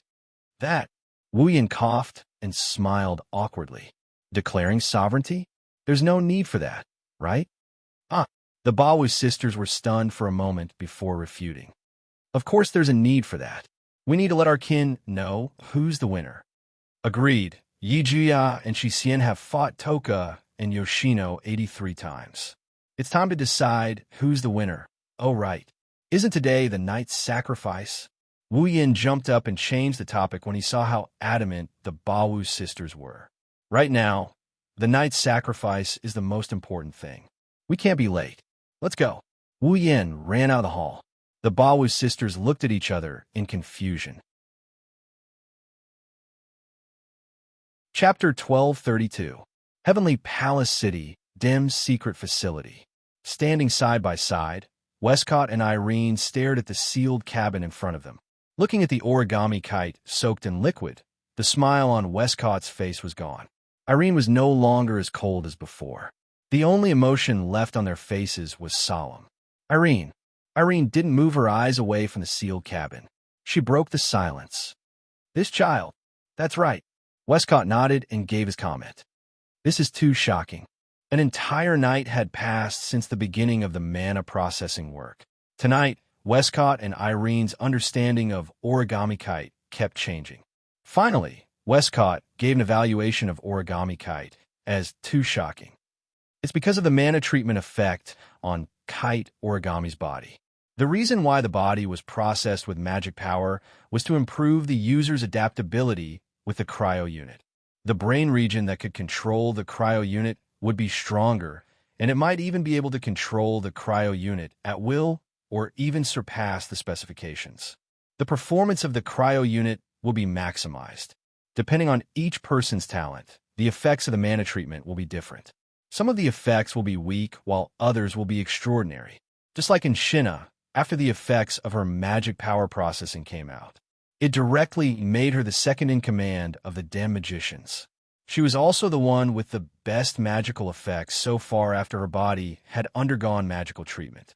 But today, this record had been broken. The person who broke it was none other than Shinna. It was Kite Origami. While Scott and Irene turned their gazes to a display screen beside the sealed cabin. Looking at the various values displayed on it, the two exchanged glances and sighed. The difference is that Irene was shocked while Westcott was shocked. The numerical values have all exceeded the numerical values of the real mana processing. Irene looked at the origami kite in the sealed cabin with astonishment. Kite Origami's control over the CR unit is also amazing. I'm afraid she's even stronger than Shinna. However, with the magic power processing to this extent, the lifespan of the origami kite should be less than a year. If she can control the CR unit that surpasses the limit, her lifespan will be even shorter. Westcott sighed. I didn't expect her to be so talented. What a pity. Well, Scott chose to help Kyuchi Origami because of the grudge between Wu Yin and Kyuchi Origami. If it weren't for the fact that Tabichi Origami and Wu Yin are classmates, AST members would have turned them into enemies by now. All these complicated relationships piqued Westcott's interest, and he had a plan in mind. Westcott would not help Uani with origami. Westcott didn't expect kite origami to be able to absorb the effects of the CR unit to such an extent. It had to be known that although mana processing could quickly increase one's strength, the effect was determined by one's aptitude. In other words, mana processing enhanced the strength of a magician in the future and then displayed it in advance. In other words, the CR unit's effect is equivalent to the target's aptitude. Even if they don't use the CR unit, they can use gentle methods to gradually draw out kite origami's talent. Kite origami can reach this level. If Westcott knew kite origami had such a talent, he wouldn't have recklessly asked her to use the CR unit's lifespan reduction magic. Who knows? We might have destroyed a treasure with our own hands. Well, Scott shrugged helplessly. How should I describe this feeling? It's regrettable, but also pleasant. Irene glanced at Westcott. She felt powerless against his bad taste. She shook her head and looked at the screen again. Based on the current situation, if kite origami is equipped with the latest CR unit, her power will surpass Shinya's. Her final power should be several times that of Shinya's. What a nice number. Well, Scott licked his lips. He looked at Origami Kite as if he was looking at a fun toy. It's a pity, but with this kind of power, Itoka Shido should be in a lot of trouble. After saying that, well, Scott looked at Irene and smiled meaningfully. Who knows? Maybe this young lady has already surpassed you, the world's strongest magician. Hearing this, Irene did not refute, but some dissatisfaction appeared in her eyes. Clearly, Irene didn't like Will Scott's evaluation. Even if Irene had lost the title of the world's strongest, she still didn't want to lose the title of the world's strongest magician. She didn't think she would lose it either. Still, she acknowledged Kite Origami's power. Indeed, Kite Origami's power has greatly increased. With the latest CR unit, her power shouldn't be underestimated, but she shouldn't be Itoka Shido's match, right? Actually, I didn't think much of her strength at first. What I wanted more was to see them kill each other. Well, Scott's tone was calm as he spoke of the danger. But this isn't bad either. Maybe it'll be more interesting. Lowering his head, well, Scott muttered to himself for a moment before suddenly speaking. When she comes out, give her Mordred. Wah! Irene's expression changed. Her eyes were filled with shock. Isn't that too hasty? Even if Kite Origami's power is amazing, she's not a member of Democratic. She's just a chess piece controlled by you. Is there a need to give her Mordred? It's okay. This will make things more interesting. Well, Scott smiled indifferently. Anyway, Kite Origami only has less than a year left. Coupled with Mordred's superb performance, her lifespan should only be about half a year if she controls Mordred. She can just retrieve it after half a year. Is that so? Irene frowned. Have you really decided? Yes. Mordred is indeed very precious, but since it's already been made, it's only a matter of time before I can make another one. Otherwise, I wouldn't have given Mordred away. The corner of Westcott's mouth slowly curled up.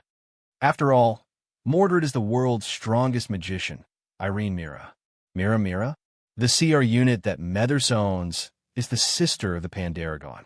It's a precious CR unit that has the same performance as the Pandaragon. Irene was silent. After a while, she nodded helplessly. I understand. Reaching out her hand, Irene touched Toichi Origami's face that was soaked in the liquid through the glass window of the sealed cabin and curled her lips. With Mordred's performance and Kite Origami's power after being treated with magic, it's basically confirmed that it's better than Zena. Well, Scott turned his head and waved his hand indifferently. Let's just hope she can bring us some good entertainment. Just as Will Scott's voice fell, the indicator light on the sealed cabin that had been in a red state suddenly turned green. Then the door of the sealed cabin bounced up and slowly opened. Both of their gazes instantly shot towards the sealed cabin, watching kite origami. Under their gazes, Kitsune Origami's eyelids trembled, and then it suddenly opened its eyes. With a splash, Kitsune Origami walked out of the sealed cabin with her drenched body and wet clothes. She looked at her hands. She could clearly feel that she was no longer the same as she was before. As for what exactly was different, Tokichi Origami couldn't pinpoint it. The only thing she could be sure of was that her brain had become clearer and faster. He looked up at Westcott, who showed a big smile and opened his hands. "Welcome, congratulations. Thank you for your hard work. Avenger." Chapter 1233. Oh, that looks delicious. Sure, Dao, let's go there, Toka said with an intoxicated look on her face. She's drooling as she tugged at Wu Yan's clothes. That looks like applesauce. It does look delicious. It's red and sticky, just like blood.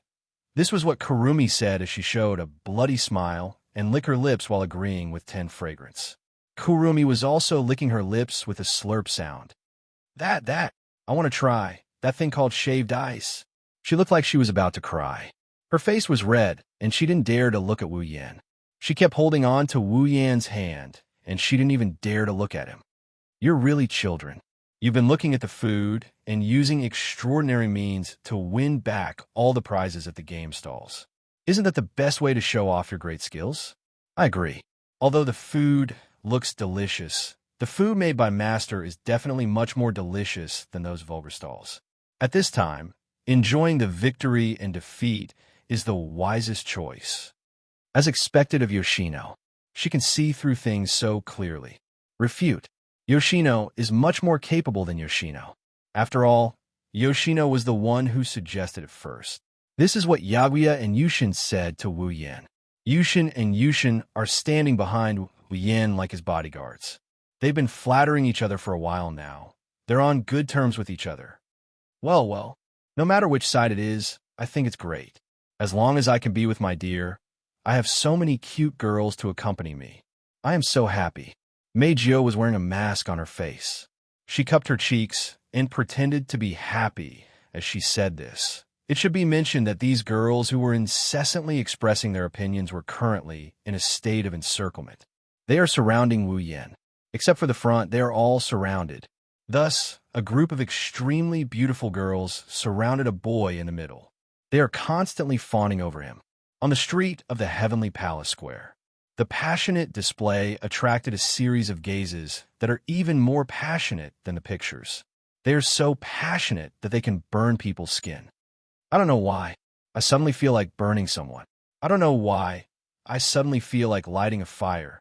I don't know why. I suddenly feel like tying something. Tying something to a cross, right? Yes. Yes. You know me. Actually, I have a rope. Actually, I also have gasoline. Why do I have a torch? Yes. While they looked at each other in sympathy, they also looked at Wu Yan angrily. They didn't know how dangerous their words were. The stalls and the people on the street were talking to each other. As for Wu Yan, his ears are already numb from the chattering of the fairy girls and the dangerous words of the passers-by. Even his face is tense. He looks like a dying man. Only his mouth is moving up and down, repeating the same sentence. Get used to it. Get used to it. Get used to it. Get used to it. Seeing Wu Yan's reaction, Shirji, who was walking at the back of the group, looked at him with pity. Shido, actually, you have a hard time. You're quite pitiful. Shirji classmate, what did you just say? While Shirori was giving Wu Yan a pitiful look, Mikoto, who appeared next to Shirori, said something so frigidly that Shirori jumped in fright. With Shiori's relationship with Wu Yan and Ko, she naturally knows Meijio's true identity. When she thought about how the masked girl walking beside her is actually a super popular idol, Shirori couldn't help but feel a bit reserved. No, it's nothing. Oh. Meijio nodded casually. She didn't seem to care about what Shirji said. But soon, Meijio's bright voice entered Shirji's ears. Actually, I recently obtained some new tea leaves. I heard they can make delicious black tea. I wonder if Shirji classmate is interested in having a drink with me? Drink. Shirji felt a bit conflicted when she heard Meijio's tone. She sounded like a bad person trying to persuade a cute girl to drink. It's not that Shirji doesn't like black tea. It's not that she doesn't like Meijio. It's just that this isn't the first time Meijio invited her to drink tea. When she first met Meijio, Meijio already invited Shirji to her house to drink tea when she was free. At that time, Shirori wanted to agree, but the moment she was about to nod, Kurumi, Yejuya, and Shisien looked at her as if they were looking at a warrior who was about to embark on a path of no return. Shirori felt a chill in her heart. Even Shirori cast a strange look at Shirori and vaguely distanced themselves from her. Shirji didn't know why Toka and Kurumi reacted that way, but her intuition told her that if she ignored them, she would end up in a miserable state. Shirji's intuition told her that this ending was very similar to the feeling she got from Tokichi Origami. So, Shirji perfunctorily rejected Meijio's invitation. However, Meijio didn't seem to have any intention of giving up. Along the way, Meijio invited Shirji to her house for tea for the umpteenth time. Shirji wanted to cry, but no tears came out. Wu Yan, who was walking in front of her, clearly saw this scene and was full of admiration for Shirji, as expected of the protagonist of the original work. Even if she's really feminine, she's still very popular with women. Not only does Tokichi Origami want to take her to forbidden places and do things to her, but even Meijio, who likes both men and women, has set her as her target. The difference is that Meijio's target range is wider. Unlike Tokichi Origami, who only targets Shirji Yuri, Meijio only targets Shirji Yuri, who is black and white twin ponytails. Of course, Tokichi Origami isn't as perverted as Shirai Kuriko. Probably. When he thought of Tokichi Origami, the numbness on Wu Yan's face faded away and was replaced by a frown. For some reason, when the name Tokichi Origami rose in Wu Yan's heart, a very impetuous feeling rose in his heart. This impetuous mood was exactly the same as the last time he met with Woodman and reached a consensus in the bathroom. It was the same impetuous mood that appeared for no reason. Could it be that the thing I neglected has something to do with Tokichi Origami? As this thought rose in his mind, Wu Yin realized that ever since he chatted with Tokichi Origami about her parents' murder, he didn't pay much attention to her. He almost ignored her. Given Tokichi Origami's personality and the hatred in her heart, she should still be in the process of searching for the murderer of her parents' murder, right? I wonder how her investigation is going. The more he thought about it, the more impetuous Wu Yin became. His frown deepened, and he had a bad premonition. He had a feeling that something bad was about to happen. What's wrong? Kurumi noticed Wu Yan's frown and tilted her head with a smile. If there's something troubling you, you can share it with me. If there's something troubling you, you should talk about it, not share it. Wu Yan rolled his eyes at Kurumi and sighed. It's not really troubling, it's just that I'm a little confused. I see. Kurumi tapped her lips with her finger. Just as she was about to say something, Wu Yan suddenly stopped and focused his eyes. What's wrong? As Wu Yan stopped, the surrounding girls all stopped as well. They followed Wu Yan's gaze and looked forward. Then, a figure appeared in everyone's eyes. Everyone was startled when they saw the figure. Wu Yan narrowed his eyes. Tokichi Origami.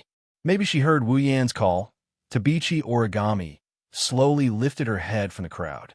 Her eyes were filled with killing intent and hatred as she stared at Wu Yan and the others. Wu Yan and the others felt their hearts tighten. Chapter 1234. Her eyes were as cold as ice, revealing the killing intent and resentment in her heart. It was as if the surrounding air had been frozen, isolating the space. There were students from 10 high schools passing by, but at this moment, it was like only Wu Yan's group and Tobarama were left in this world. Regardless of what Tobarama was thinking, Wu Yan's group became alert. Something's wrong. Something's very wrong. Something's very wrong. Including Shirori, almost all of the girls had the same thought. Naturally, Wu Yan was the same. Especially Toka, Shirori, and Toka, who had dealt with Toka Origami more than once. Toka held her breath when she saw that Tobarama was completely different from the usual Tobarama. Her cold eyes were filled with pure hostility and killing intent. Shirori also hid behind Wu Yin in fear. Toka and Yoshino had seen Tashiichi Origami in this state before, more than once. Before Toka and Yoshino met Wu Yin, they appeared in this world as elves more than once. Whenever they did so, the AST would send out a crusade against them. As a member of AST, Tobarama was a member of the group that attacked Toka and Shirori. At that time, Tobarama was in this state. She hated elves. Killing elves was the only reason she lived in this world. The current origami kite was exactly the same as the origami kite, who was a member of AST and fought against Toka and Yoshino. Of course, compared to when she attacked herself, the current Tobarama's hostility and killing intent were much stronger. Her hatred increased infinitely along with her cold gaze. She was like an evil spirit that returned from hell. But this state, Toka and Shirori also saw it. That was the day when they followed Wu Yin back to this world and caused the space quake. When Tobarama saw the elven coterie, at that time, Kite 1 could fold paper. Just like the current Kite 1 origami. They could completely overlap with each other.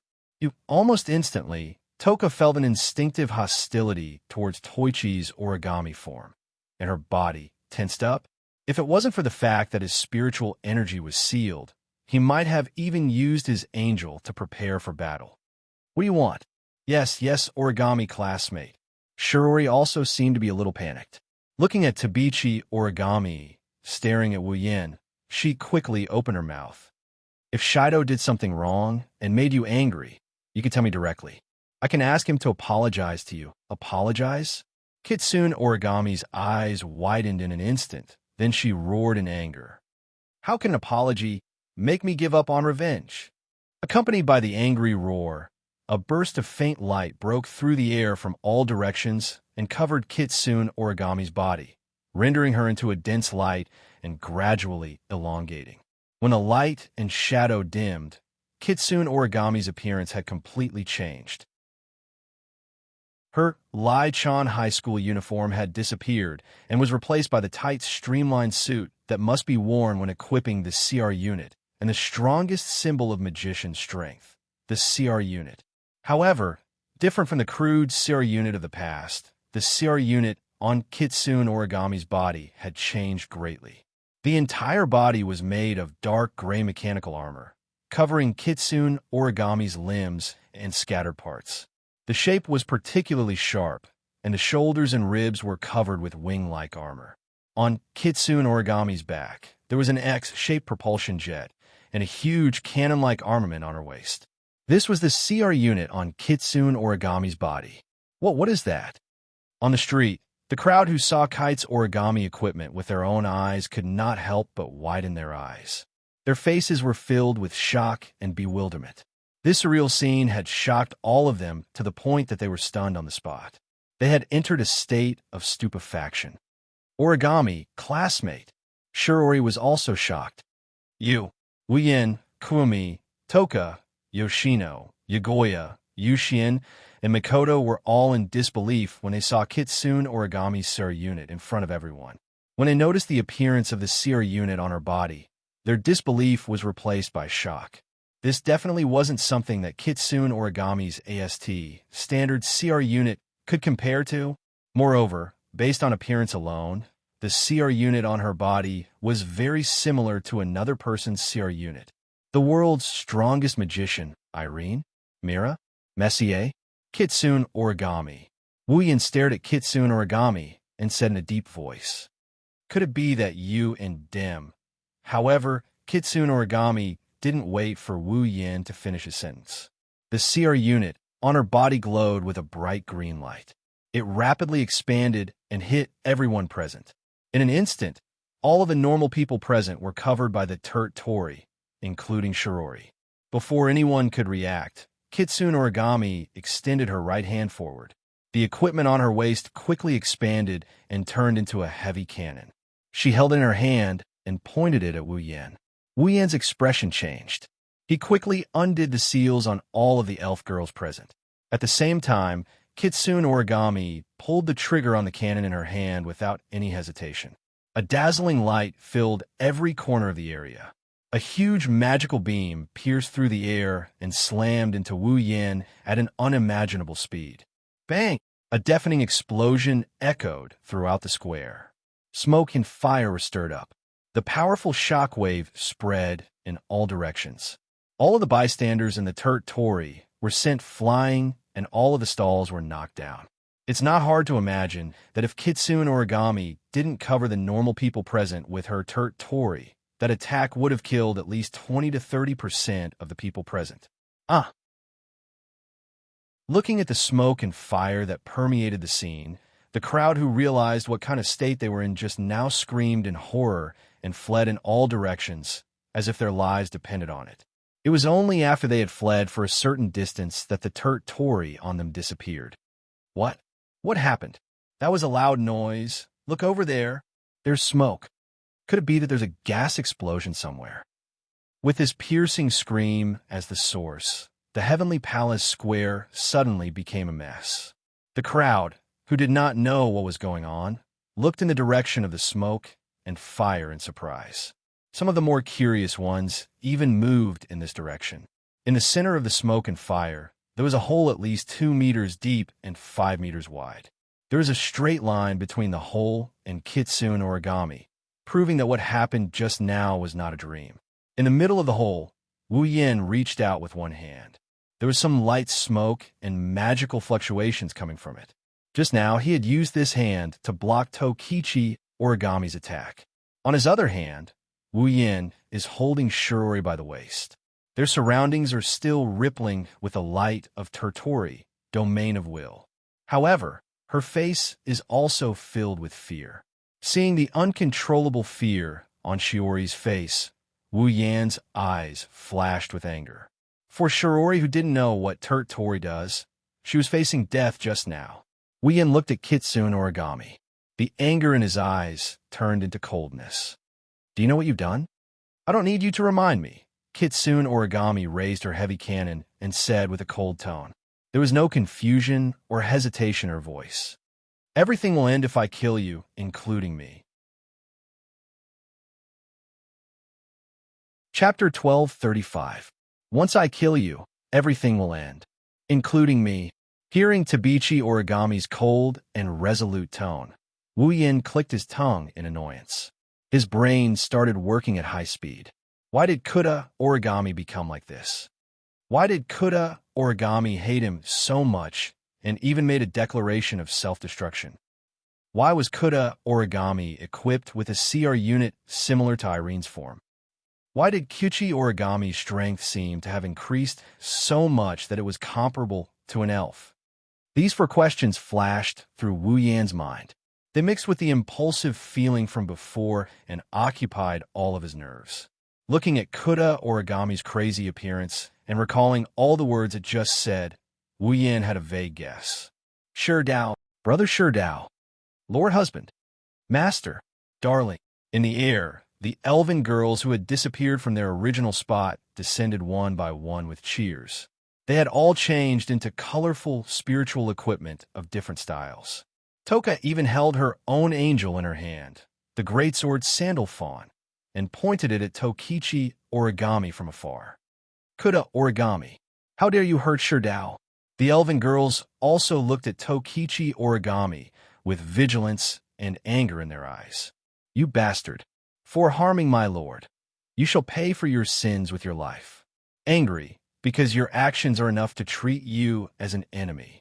You want to hurt my darling? I will never agree. However, Kuda Origami's expression didn't change in the face of the elven girl's questions. It glanced at all of the elven girls present. Princess, Nightmare, Hermit, Berserker, Diva, Song Girl. Its originally cold eyes became even colder as it spoke. Even the air seemed to have frozen. Other than Ifrit. Everyone is here? Perfect. Elves don't need to exist in this world. There was no reason for it to exist. It would be best if I could kill him myself.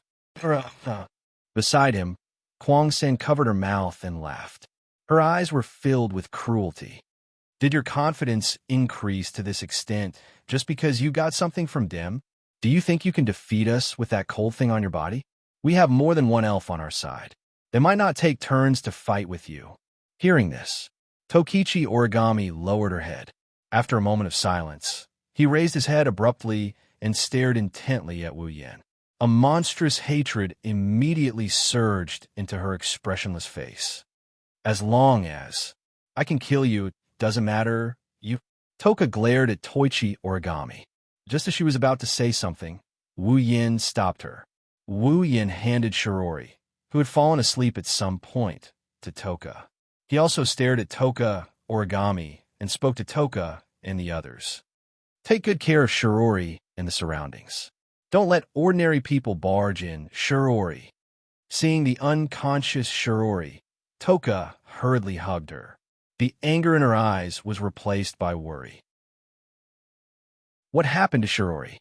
Don't worry, I just used a hypnotic magic on her and erased her memory, Wu Yin replied without turning his head.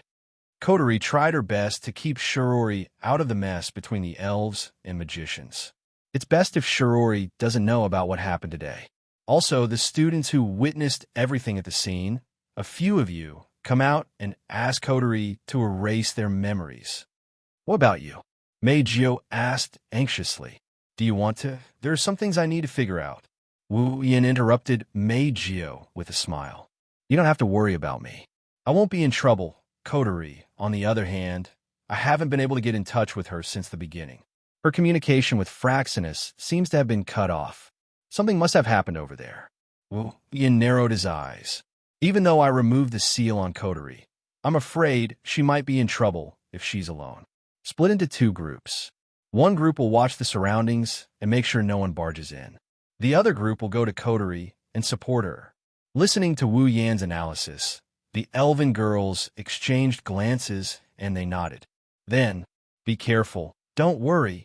The elven girls looked at Wu Yan and Toka Origami. They levitated into the air and left the scene.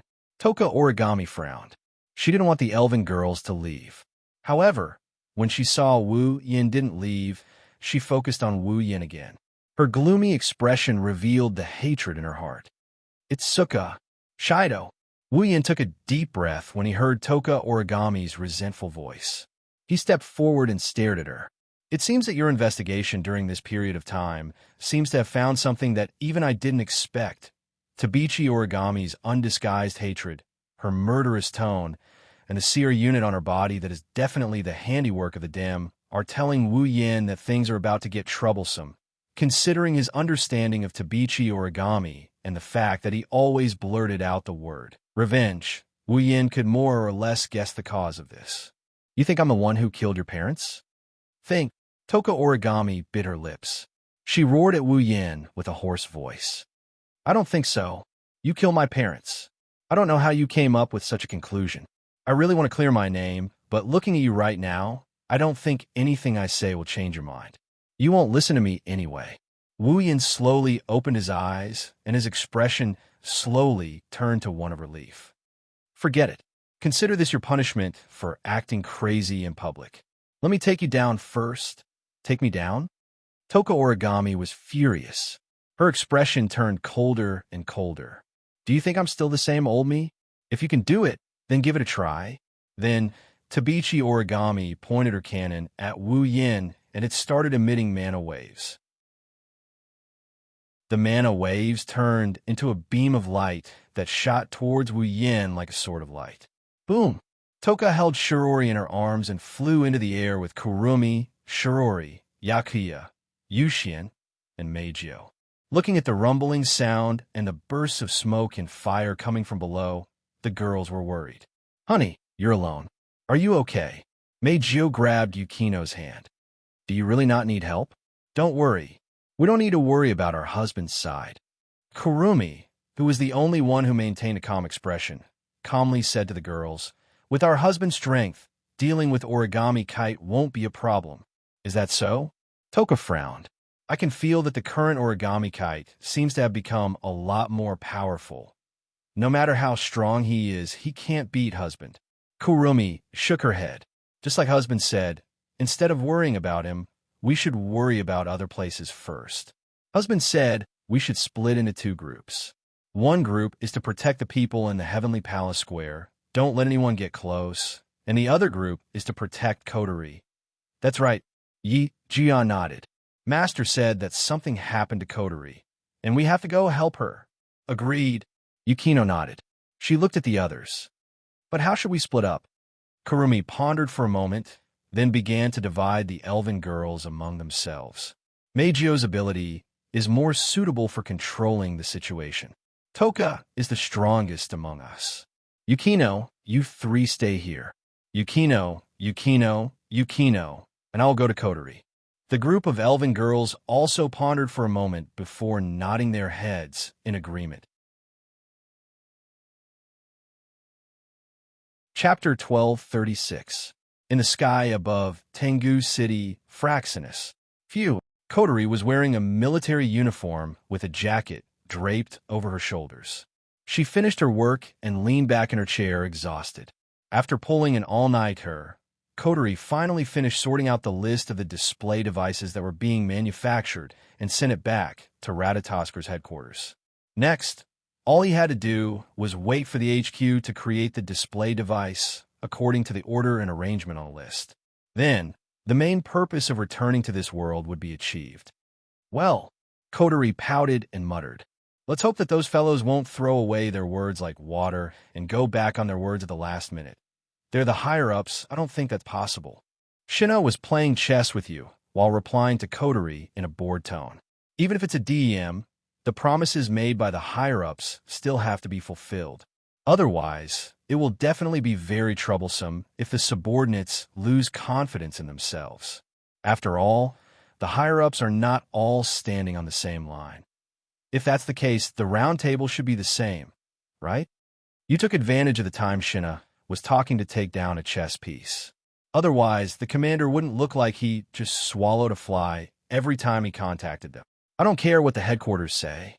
We'll follow the commander's orders without question. Kanazuki Kai jumped up and down as if he was on steroids. The members of Ratatosker are gathered because of the commander. Ratatosker is what we are today because of the commander. You gathered because of Coterie?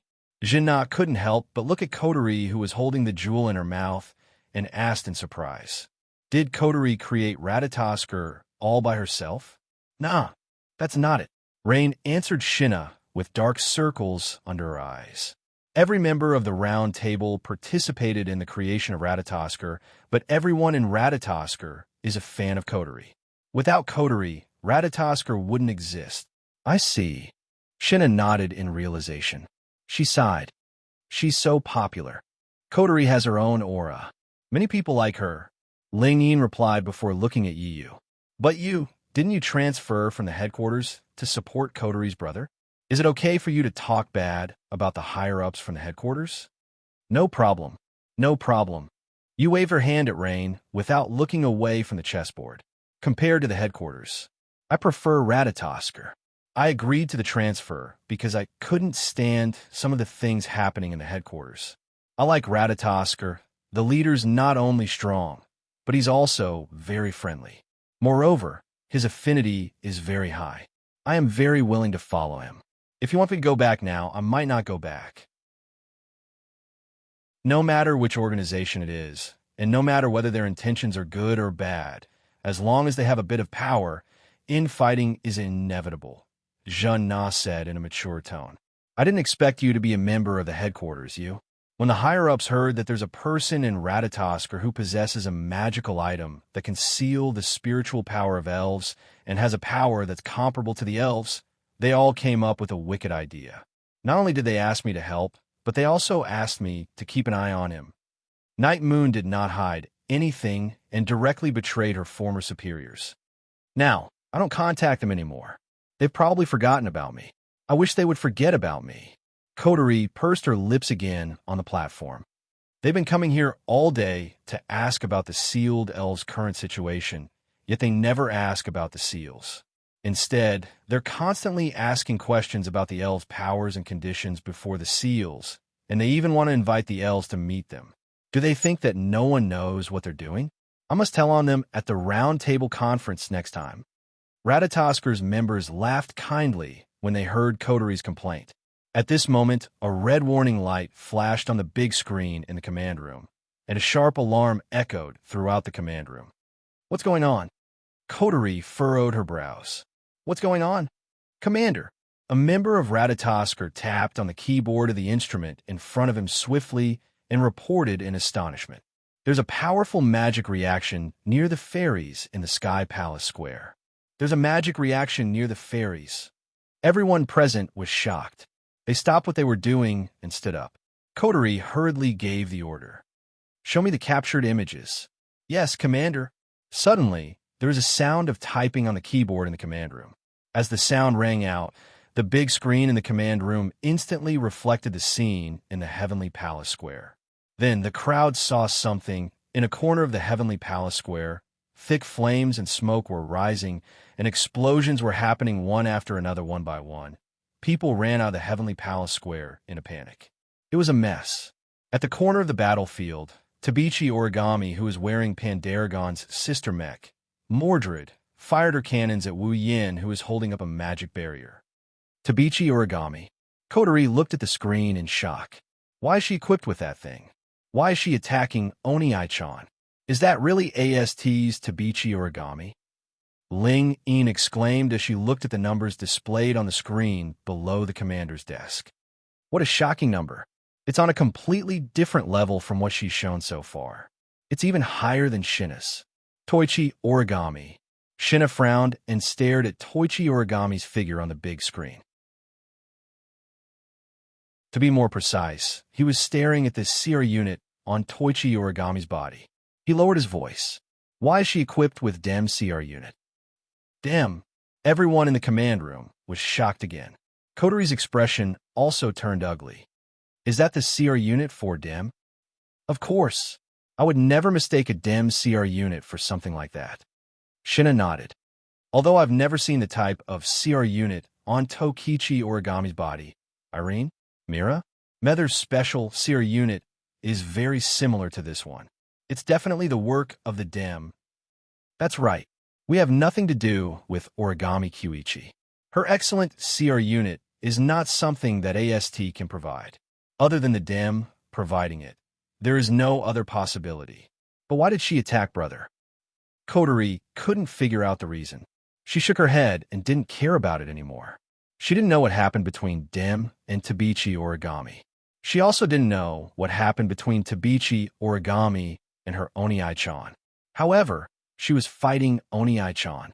Since that's the case, Tabichi Origami is the enemy. Coterie waved her hand. Start the engines. Full speed ahead. Target 15,000 meters above Heavenly Palace Square. Yes. The members of Ratatosker responded in unison. They began to operate the Fraxinus. The originally faint engine sound gradually became louder and louder. They turned the ship towards the direction of the Heavenly Palace Square. Suddenly, boom! A sudden shockwave spread across the entire Fraxinus and hit the command room. The sudden impact caused everyone in the command room to lose their balance. They staggered to their feet and cried out in alarm. Coterie held onto the armrest of the command deck in time and shouted to the people below. What's going on now? Commander, a member of Ratatosker replied. That shockwave came from outside. What did you say? Coterie yelled. At the same time, an image appeared on the screen in the command room. Chapter 12:37. Black dots appeared on the screen of Fraxinus like a swarm of locusts. Everyone in Ratatosker gasped when they saw the locust-like black dots in the command center of Fraxinus. That was because those black dots were all people. A group of magicians, equipped with advanced CR units, levitated in the air with the help of propellers, and aimed at Fraxinus with powerful weapons in their hands. This formation, this posture, in the command room, Shinya looked at the magicians on the big screen expressionlessly, and a glint flashed in his eyes. How nostalgic tisk. Coterie clenched her teeth. Damn, huh? I can't believe they came to us at this time. They're as cunning as ever. Tabichi Origami is fighting Wu Yin with the DM CR unit. Of all the times the DM arrived, Even if Coterie is an idiot, she can guess the relationship between the two. However, Coterie didn't understand why Dem wanted to find Ratatoskr. Was it purely to destroy the enemy's airship? That might be the case, but Coterie had a feeling. Dem's goal was definitely not that simple. After all, Dem's branch company had been destroyed, and it wasn't easy to provide support to the magicians of Dem and repair, update, and equip them with equipment. Under such circumstances, it wasn't unreasonable for the magicians of Dem to gather together and come looking for them. However, it was also because of this. This proved that Dem's goal wasn't simple. It wasn't as simple as destroying a mere airship. On top of that, Fraxinus was able to blend into the surroundings by manipulating the Tori to create an invisible camouflage. It wouldn't be discovered. They wanted the camouflage to work. They had to keep Fraxinus in a stationary state. Once it sailed, the surroundings would distort and it would be discovered. However, it was obviously impossible for the Dem formation to rely on this to discover it. Fraxinus was attacked from the outside. That attack must have been done by the magicians of the DM. If they wanted to attack a flying ship, the magicians of the DM would have to focus all their firepower and attack together. However, as soon as Fraxinus turned the ship around, the attack came. It was obvious that the magician knew the location of Fraxinus from the very beginning. This also proved that the Dem was coming for them. Tabichi Origami was probably just a trap to stall Wu Yin and the others. At this thought, Coterie slapped the armrest of the platform in frustration.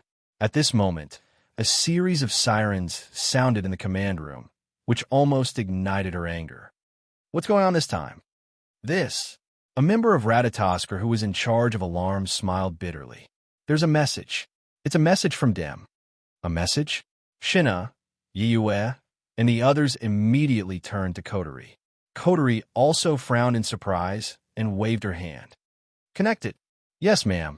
At the same time, a window popped up on the big screen in the command room. In the window, there was a girl with light blonde hair and purple pupils. Her face was cold, and her eyes were filled with absolute confidence. Her lips curled up slightly, instantly bringing an invisible pressure to everyone present. It's you, Shina exclaimed. Coterie's red eyes narrowed. She looked at the girl on the screen with displeasure. I was wondering who it was. So it's you, Irene? Mira? Messier? Irene? Mira? Methers. The members of Ratatoskr who were sitting in the command room widened their eyes in shock. The strongest magician in the world, Irene? She's a human with power comparable to, or even surpassing the elves. Mira? Messier? She's her. On the big screen, Irene's eyebrows twitched slightly as she watched the scene unfold. The smile on her face gradually disappeared. As expected of Ratatoskr, even though you're only a small organization compared to Dem, you've gathered enough information about me. Let me give you some recognition. After saying that, Irene glanced at Coterie, then at Shina, and her eyes narrowed. So you're here as well? Traitor. Oh, you don't seem to be very surprised. Jean's face was filled with obvious disgust. Did you already know that I've joined Ratatoskr? That's why I don't understand your stupid decision. Irene raised her chin. Even in the Dem, you are the only one who is inferior to me. The Dem is much stronger than Ratatoskr. Why did you choose to betray us? You talk about betrayal every time you open your mouth. How annoying. Jean sneered disdainfully. I can't think of a reason to stay in an organization that would do anything to another person's body. I should be the one who was betrayed. Hearing this, Irene's face sank. So you already know about this matter. No wonder. Since that's the case, don't think that I will show mercy. After saying that, Irene ignored Shina and turned to look at Coterie. You must be Coterie? She's different from your brother. She's a cute girl. Forget about the compliments. I'm not happy at all. Coterie mocked without holding back. Instead of listening to your compliments, I'm more interested in how you guys found Fraxinus. Did the Dem already develop a device that can block the camouflage effect? I'm sorry, Irene replied expressionlessly. We were only able to find your location because we asked all the magicians here to launch the Tori and check the sky above the entire Heavenly Palace City. For this, we spent a whole night. So you're here for us? Coterie snorted coldly. Even the base has been destroyed, yet he still chose to make a move. Well, Scott isn't a very rational person. I just seized a rare opportunity. This time, Irene's expression turned cold. If you didn't have airships, you wouldn't have needed to send out so many people to deal with Ratatosk, who doesn't have its sukkah. Saying this, Irene glanced at Shinna. Or do you think you can defeat me with the words of that traitor? Coterie looked at Irene and said coldly, You sure have a lot to say. Just tell me what you're after. All right, I don't have much time here. With Yuichi's origami ability, even if that man doesn't seem to do anything to her, there's not much time that we can buy. Elaine nodded as her gaze suddenly turned sharp. As for the goal, the dim will always have only one goal, and that is the sprites. Itsuka Coterie. No, Efreet. Do you want to surrender, or do you want us to pry open the airship's wall and capture you? I see, so I'm the target. Coterie closed her eyes and took a deep breath. She turned around and walked down the platform. Commander, what are you doing? Seeing this, everyone was shocked. Yu even stepped forward. Are you? Don't worry, I won't surrender. Coterie waved her hand and turned around with a sinister smile on her face. Coterie raised her head slightly, and a trace of scorching light flashed in her eyes, causing everyone to be stunned. However, we need to teach that arrogant woman a lesson. Otherwise, she'll really think she's the strongest in the world. After saying that, Coterie left the command room. Commander Seal is broken. Kanazuki Kyuhei smiled. He turned around and looked at Shinna. Shinna, go support the commander. Understood. Shinna nodded and left the command room as well.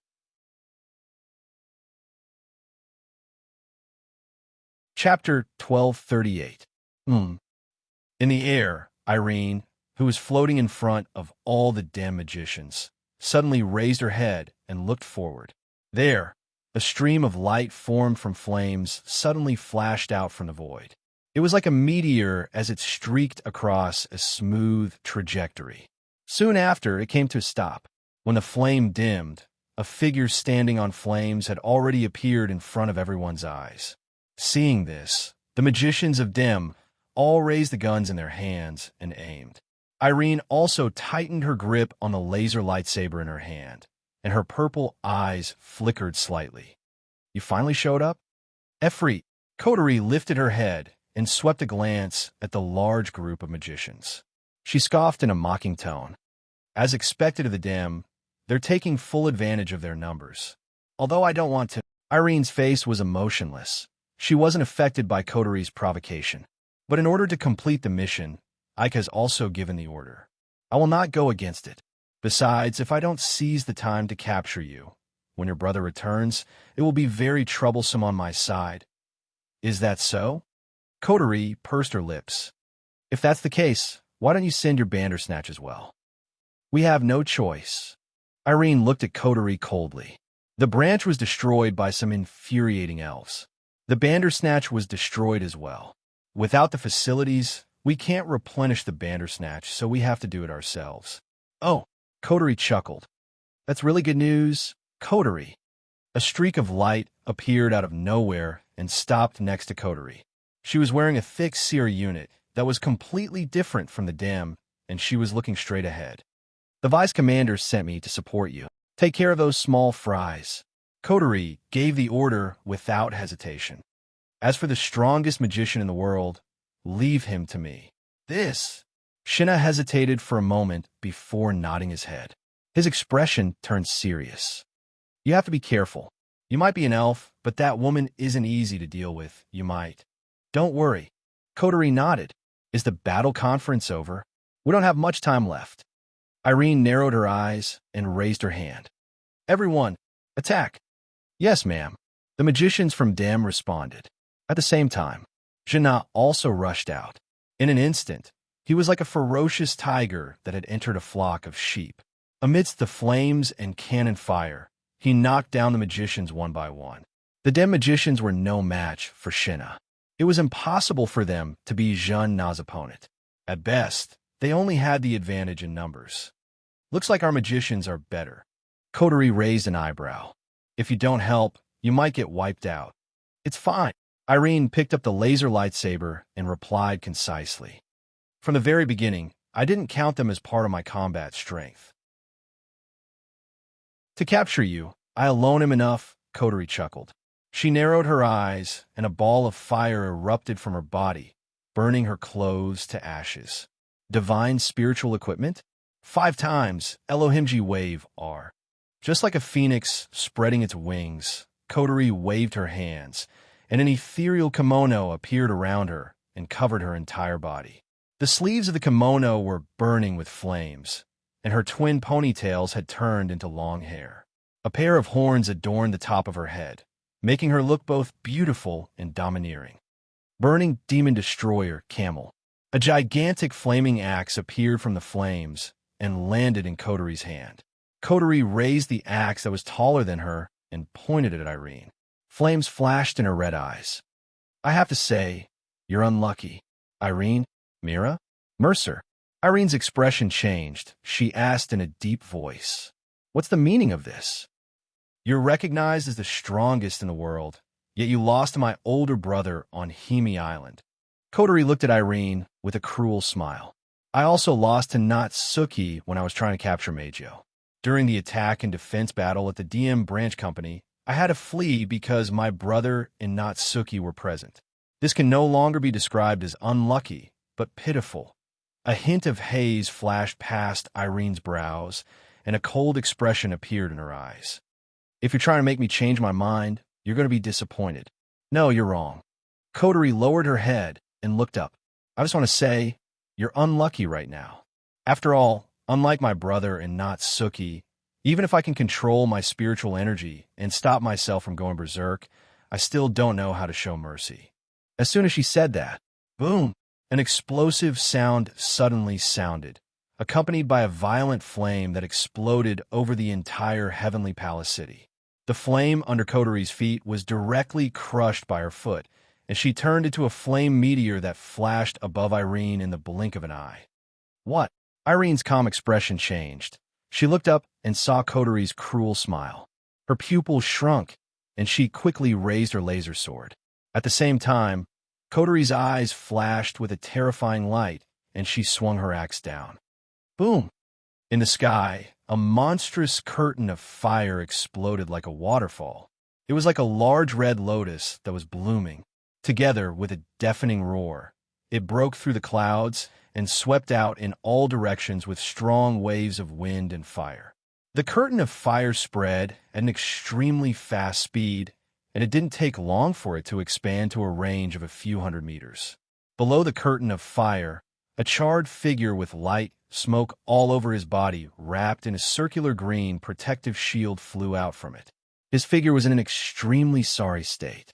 Irene's expression turned ugly as she looked at the curtain of fire that engulfed her. Her heart was in turmoil. Could it be that even the Efreet possessed greater power than himself? That's impossible. There shouldn't be anyone stronger than him. Itoka Shido was an exception. Natsuki Minamiya was Itoka Shido's angel, so it was reasonable for her to be stronger than him. But now, how could there be an elf stronger than him?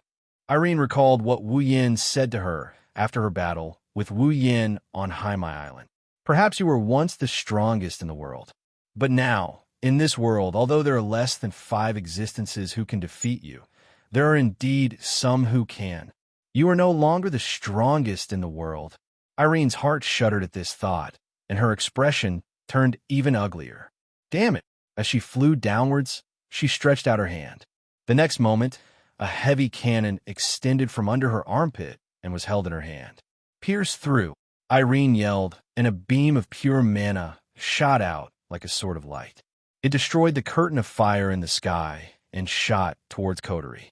But when the fire curtain was pushed away and light severance was shot towards Coterie, Coterie had already grabbed onto a heavy cannon that was surrounded by flowing flames and refilling its muzzle. Irene's pupils shrunk to the size of a needle tip. Flames flashed in Coterie's eyes, and she curled her lips into a cruel smile. Burning Demon Destroyer, Camel, Cannon, Megiddo. In response to Coterie's call, The flames that shrunk into the muzzle of the heavy cannon condensed into a beam of fire. The beam broke through the air and crashed into the remaining flames even more violently than the light magic interruption before crashing into the light magic interruption. Pung! In less than a second, light break collapsed. Then, the beam of fire shot towards Irene and landed on her body in front of her shocked eyes. Boom! In the distance, Kurumi, Yaguya, and Shisien had just arrived at the scene. The scene of the fireball hitting Irene was imprinted in their eyes. Seeing Irene falling down like a plane, the three of them looked at each other and smiled. Era. Kurumi shrugged. Looks like we don't have to do anything. Chapter 1239. In the sky above the heavenly palace square, Meijio stood there in a dazzling dress of light. A huge pipe organ floated behind her, and a keyboard of light floated in front of her. Meijio played, rhythmically, ripples visible to the naked eye could be seen. Beautiful syllables undulated back and forth in this space, forming a beautiful song. With the undulation of the song, the entire heavenly palace square seemed to be shrouded in a semicircular barrier composed of music, stirring up bursts of ripples. With this layer of sound wave barrier, everyone who heard Meijio's music would be controlled by Meijio.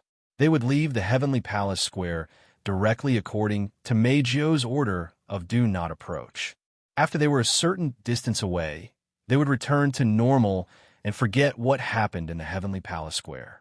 It was also thanks to Meijio and the army destroyer singer that the commotion within the heavenly palace square was resolved with minimal impact.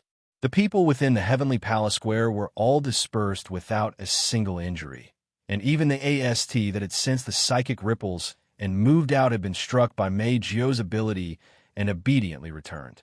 One must admit that Kurumi's arrangement was very reasonable. If Meijio wasn't here, the situation wouldn't be so easy to control. Meijio continued to play the song, Army Destroyer Songstress, as her gaze locked onto the area where explosions were happening in the heavenly palace square. She muttered absent-mindedly, "Dear, are you still not done?" On the side, Toka, who was wearing a purple armor, was holding the unconscious Shirori with a worried look on her face. "Shido, are you okay?" "I am sure." Nobody knew if she was comforting herself or comforting Tin Fragrance and Meijio, but C1, who was wearing a rabbit hoodie, shook her head and said softly, "Brother Shurdao, he's very strong. You're right." Meijio's expression relaxed. "Dear, he's so strong. Even that Elaine? Mira? Even Methers is no match for him. Tokichi Origami won't be able to defeat him either. Damn it, that Tokichi Origami. Why is she targeting Shido?" Toka shouted at Meijio. "Shurdao didn't do anything wrong, did he? Even if you yell at me, I won't know." Meijio couldn't help but pout. "This is also the first time I've seen that Yuichi Origami. If you didn't call her earlier, I wouldn't have known her name. Although she was very cute. But since you're going to hurt my darling, I want to invite her for tea." "Invite Yuini Origami to drink tea? No way." She clearly took Meijio's words to be true. This made the four bushes at the side blush with shame. He turned his head. Looking at the place in the heavenly palace square that had been exploding, Shirano's beautiful big eyes flickered with ripples. "Brother Shurdao, come back quickly." Bam! As a frenzied magical light beam cut through the atmosphere and landed on the ground of the heavenly palace square, a series of continuous explosions shook the place once again, causing the space to completely turn into a world of fire and smoke that permeated the entire place. "Huh!"